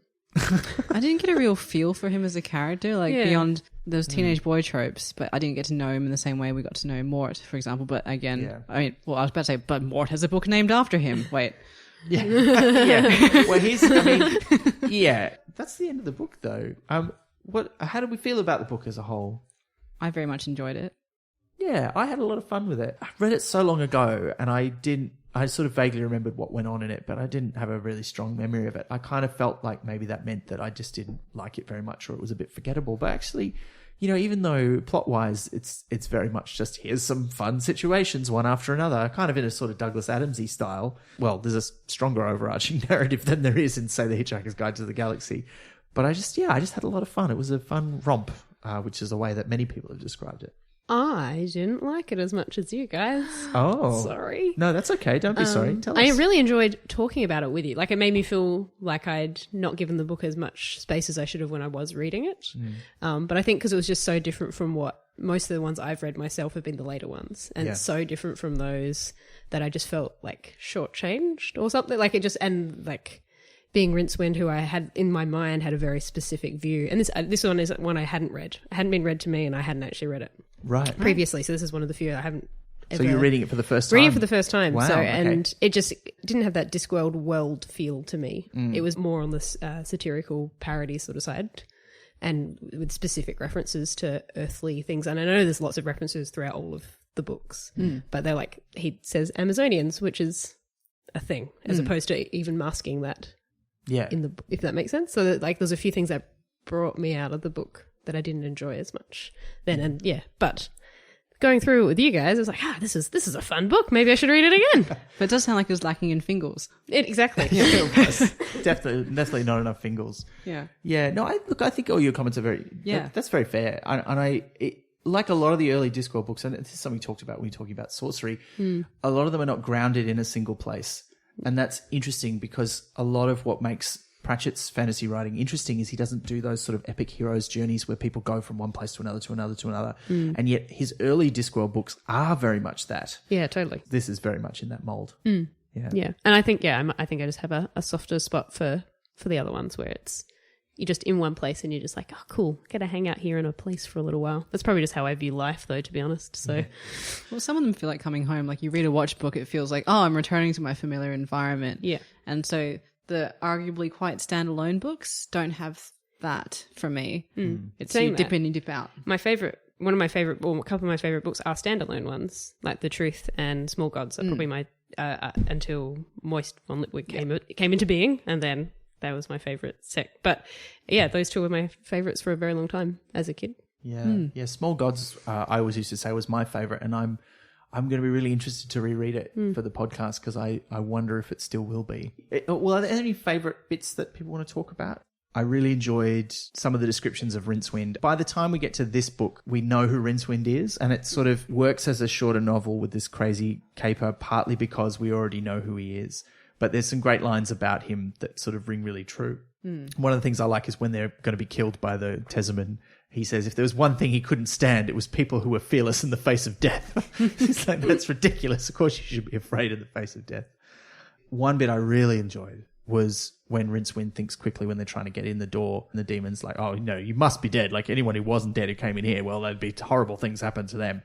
And Rincewind just suddenly, like, as soon as he complains about the bureaucracy, Rincewind's brain that's used to navigating university bureaucracy just goes, what, you haven't been told? And I was like, it's like the most proactive thing Rincewind has ever done in any of the books. But I just believed it instantly because I'm like, you can't succeed. You can't be in a university as like a low tier person and survive without getting through that bureaucracy. So yeah, I really loved that. I also really liked the description of Quetzalcoatl, where he's described as half man, half chicken, half jaguar, half serpent, half scorpion, and half mad. And to which I think the parrot says, that's a lot of halves. That's like 2.5 people. Yeah, that basically lines up with my ethnicity. This is like a bit of a silly one, but I liked how silly it was when he's talking to Wasname, and Wasname goes, yeah, probably, it said, I've got to wing it to you.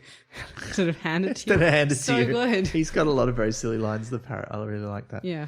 There's a bit at the end of the universe where Astfigel says to Death, sorry you've been troubled. And it just reminded me so much of the bit in the fourth Hitchhiker's book, So Long and Thanks for All the Fish, where they take Marvin to see the creator's last message to his creation. And it just says, we apologize for the inconvenience. And I was like, oh, that's really nice. In fact, there were quite a few bits of this book that really reminded me of Adams more so than later Pratchett. Did you have one you wanted to read, George? He didn't like the sound of him being back and him being angry. Whenever something important enough to deserve capital letters was angry in the vicinity of Rincewind, it was usually angry with him. And it bears out when you read the books, you know. It's just, he knows himself, he knows the situation a bit too well. I really love so at the end of the universe, as everything ends, there's a little plink noise and matter starts reforming, and Death goes over to look at it, and it's a paperclip. And there's a great footnote about that, which says, many people think it should have been a hydrogen molecule, but this is against the observed facts. Everyone who has found a hitherto unknown egg whisk jamming an innocent kitchen drawer knows that raw matter is continually flowing into the universe in fairly developed forms. And it goes on. It reminded me of Adams. There's that great bit in Mostly Harmless. They realize where all the missing matter in the universe is. It was actually the packing stuff, the little peanuts that were in the boxes for the machines that were supposed to help them detect where all the missing matter in the universe was. But it also calls back to both Good Omens and Mort, both of which talk about the way that matter reconfigures itself when you're not around. So I like that there's an echo of that, but it's a new form of the joke. It's Kate Bush CD this time. It is. Yeah, that's right. It's Kate Bush in the glove box. I did just generally love all the micromanagement stuff, because it just reminded me of previous office work that I have, and I'm sure many people have experienced. So I really like any of the things, but I really liked, you don't have to be damned to work here, but it helps! Exclamation point, exclamation point, exclamation point.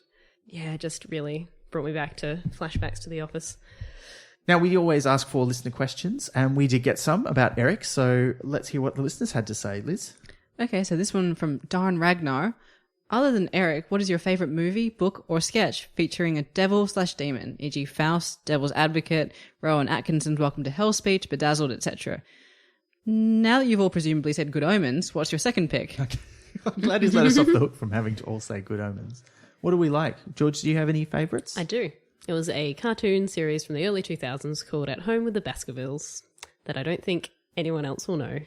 Tell us about it. What's that all about? So the Baskervilles were a classic middle-class UK family who wanted to go on a holiday. So they go on like a summer holiday and they end up going to a theme park of hell, which is actually real hell. And then they get stuck there and they're like the nicest people. So except for their youngest daughter, April, who roller skates everywhere and hates everything. And so she succeeds really well. And then they just keep getting tortured and hurt. But they're so lovely and happy that they just keep pushing on. And they break Satan, basically, because he's the boss of this theme park and he's just trying to get money and make the theme park work. And because of this family, they can't work. Wow. It's really good. Highly recommend it. It's probably on YouTube. How did we miss that? I've never heard about this. This sounds amazing. I'm pretty sure it's called At Home with the Baskervilles. They were called the Baskervilles. Right. And they had a dog, a hound of the Baskervilles. Where was this made? I think it was like a UK, Canada mix. It was that sort of era when they were doing a lot of I was going to say, you could not make a thing where Satan was a major character as a cartoon in the States. Like, because there's famously, which cartoon has got like the Prince of Heck who turns up?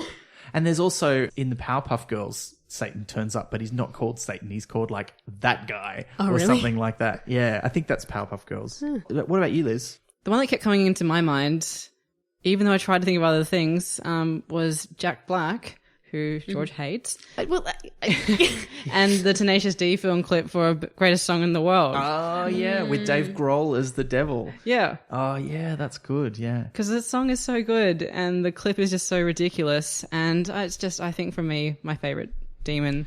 And they expand on that whole thing in their film, The Pick of Destiny. Interestingly, one of my things is on the list. The Rowan Atkinson sketch he mentions, which is generally known as a warm welcome in the captions, is one that I used to perform as a young man learning how to do comedy when I used to do Stedfords and things and performed other people's work before I learned how to write my own.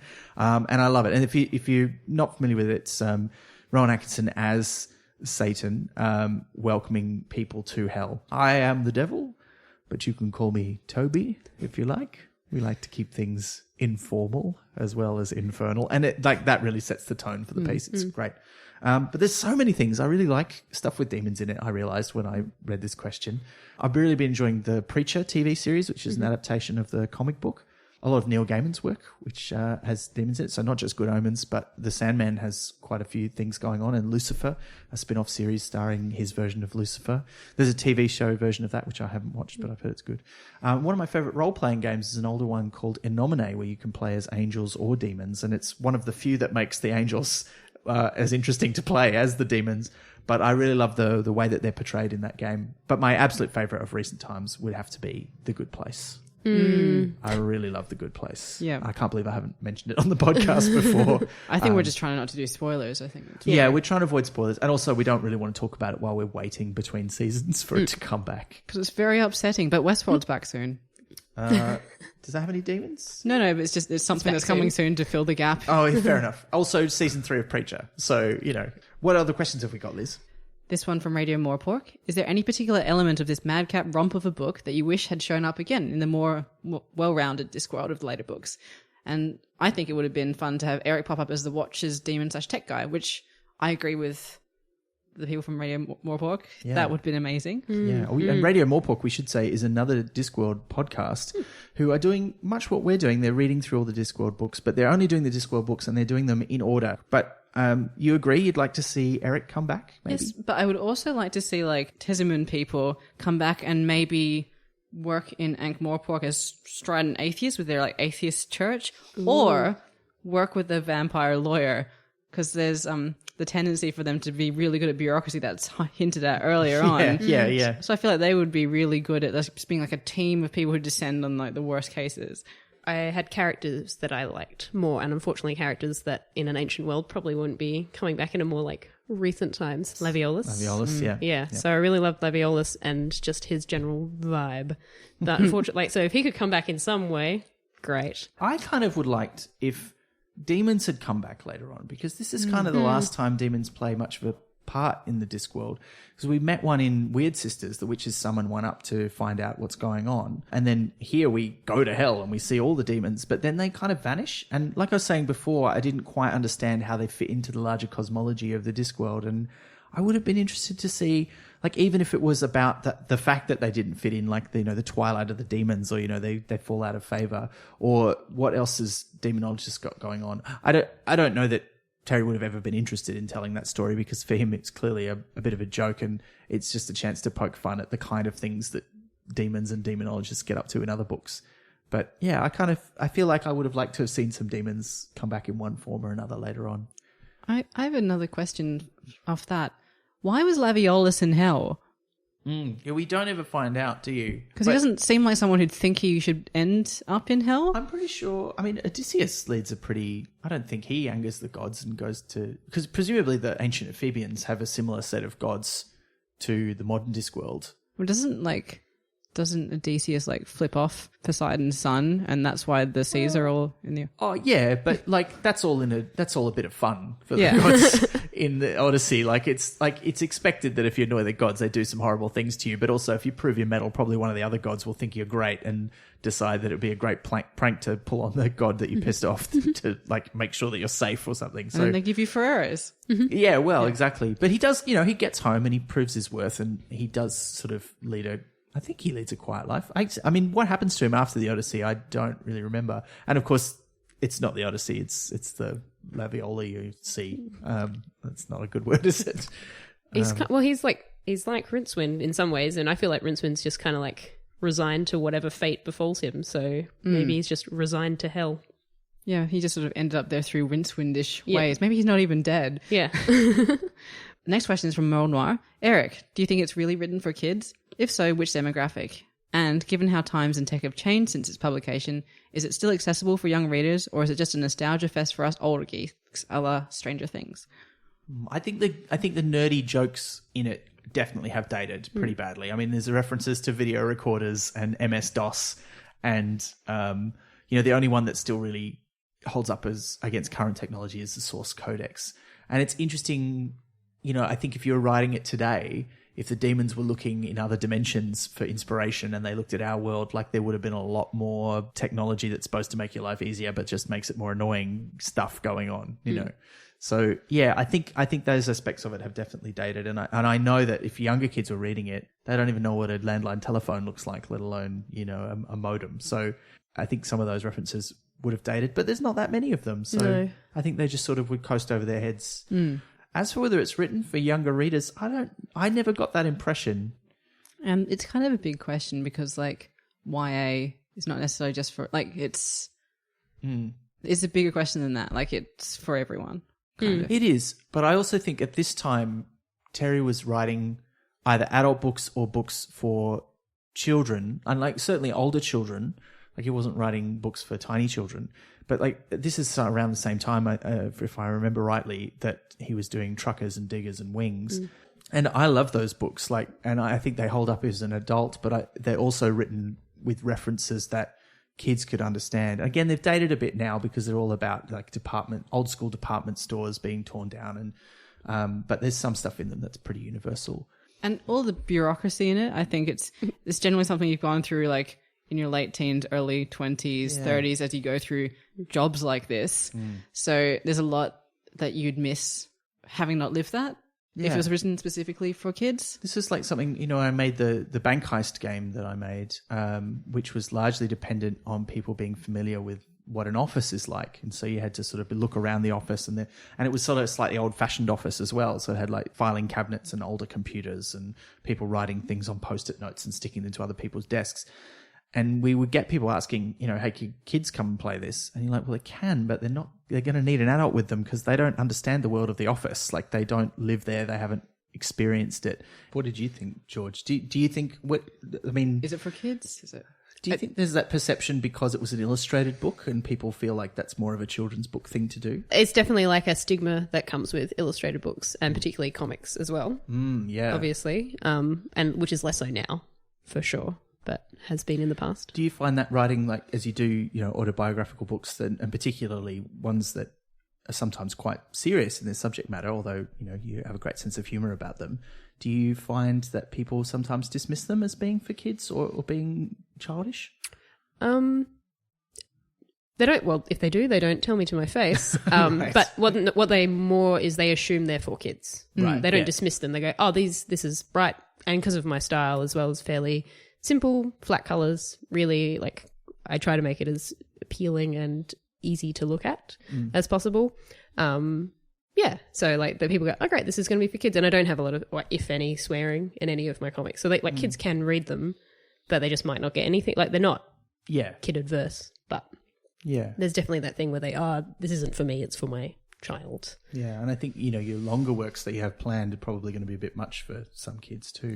Definitely, yeah. And it will be much more for slightly older audiences. Hopefully, not too old. Yeah, yeah. Okay. Or well, if they want to, yeah. Oh man! But there is this perception that if it's got pictures, then people sort of bypass it because there is a assumption in their head that after a certain age you got to read it all as words, otherwise something's wrong with you. Like, which is, that's not quite. But there's like a thing, no. people won't pick them up because they just assume it's not for them. Yeah, and I don't think this is something that people think about the other illustrated Discworld book, which is The Last Hero, which it has a similarly epic scale and is also about Rincewind going on a crazy adventure.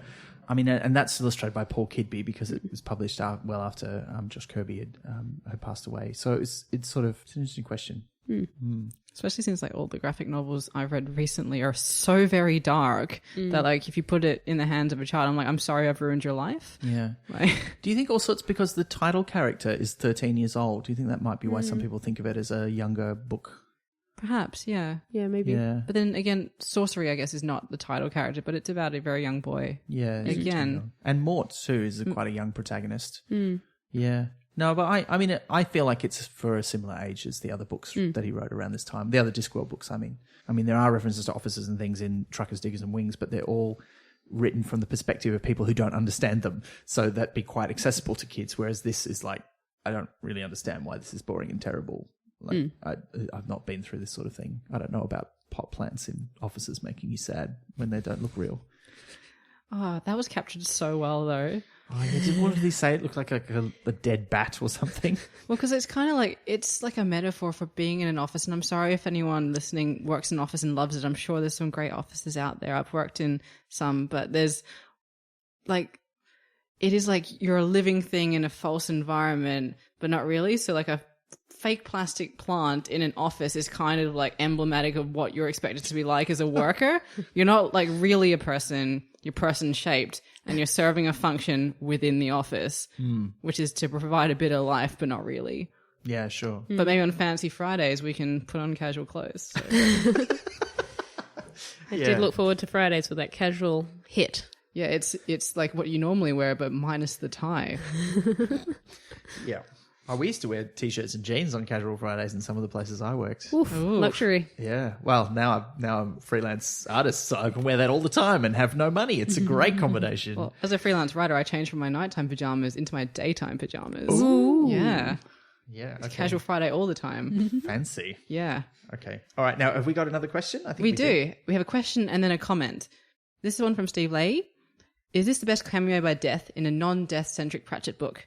Should the next universe have started with a roll of duct tape rather than a paperclip? And now he's got a footnote coming off duct tape, which is, like the Force, it has a light side, a dark side, and holds the universe together. That is our first question with a footnote, I think. That is, it's true. And Steve, thank you for sharing that joke with us. That's a good question, though. Is this the best Death cameo in a non-Death-centric Discworld book? Because he does appear in every single Discworld book except the We Free Men. Wow. Yeah. So I can't rank them because every time death appears in books, not in real life, Yeah. I'm like, yes, he's here, good. So the feeling of joy is the same irrespective of what he's doing. I got to say, though, I think this one is really good, and I do like his various appearances. I love seeing him as a beekeeper. Bees. But Sorry that I keep shouting bees. It's just very exciting. it's the appropriate noise to make. I think my favourite one is probably Weird Sisters, where he ends up in the play and he has to try and play death in the play, and then he forgets the words. Good. I can't believe I forgot that. It's so delightful. Death is just delightful. It's just a delight. He's a delight every time, but I think that's probably certainly the ones we've read so far. That's my favourite. I'm going to keep you updated with this, Steve. I'm going to try and think of other ones. But can you think of any, George, apart from this book? Off the top of my head, no. I just every time I see capital letters on the page, I just get excited. I'm just like, yeah, I'm ready for this next couple of pages. Yeah. Yeah. I mean, he's had the great moment in this book where he's in this, they summon him and he's standing behind them. That's so good. But yeah, I think Weird Sisters for me. Following on, we've got a comment from Steve as well, which is, my late father was severely disappointed that the illustrated Eric didn't have an illustration showing the writing on the stairs. He would have put up copies all around his workplace. That is a fair comment.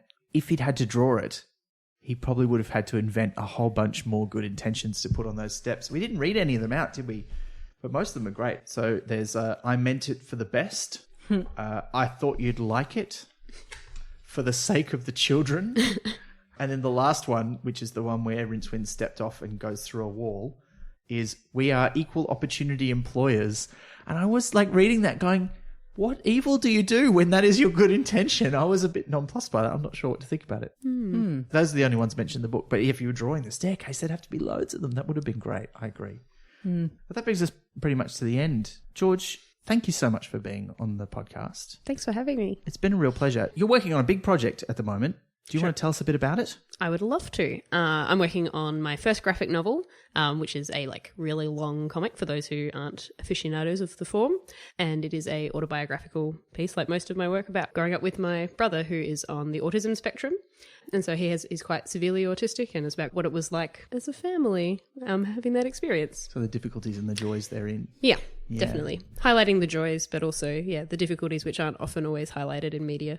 And even though that's not finished, you have released an excerpt from it as a sort of a teaser that people can get their hands on, along with some other comics by you, and they can see a bunch of other stuff about you on the web. GeorgeRexComics.com, is that right? And Google George Rex Comics to find you. They in all other sort places. of link to each other and the wonderful internet world. And we'll include it in our show notes. And I would like to point to the Etsy store as a great place to go. I get a lot of my cards from there, including Crichton from Red Dwarf, just saying Smeghead. It's perfect for people who know Red Dwarf, and it's also perfect for people who don't. Because it's just a bit weird. Yeah. Yeah, it's good for everyone. I like the Scooby-Doo one. Fight Crime Like a Girl? Yeah, with Velma. Yeah, that was great. Yeah. Well, we should tell you what we're doing next, because we've sort of gone slightly out of order because we wanted to talk about Eric with George while she was in town. So next episode, we'll be going back a step. Now that we've trashed using exclamation marks a lot, we're going to do guards.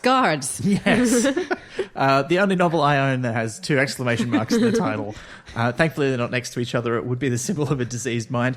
But we'll be talking about guards with our librarian and writer and performer, Amy Nichols. Look, and again, we just want to thank everyone who's been spreading the word about the podcast, whether you're doing that by giving us a rating or a review on iTunes or just telling people about us on social media. It all helps, and the more people who find the podcast, the better, because we want to do this for a long time, and it's a lot easier to do that if we know we have an audience.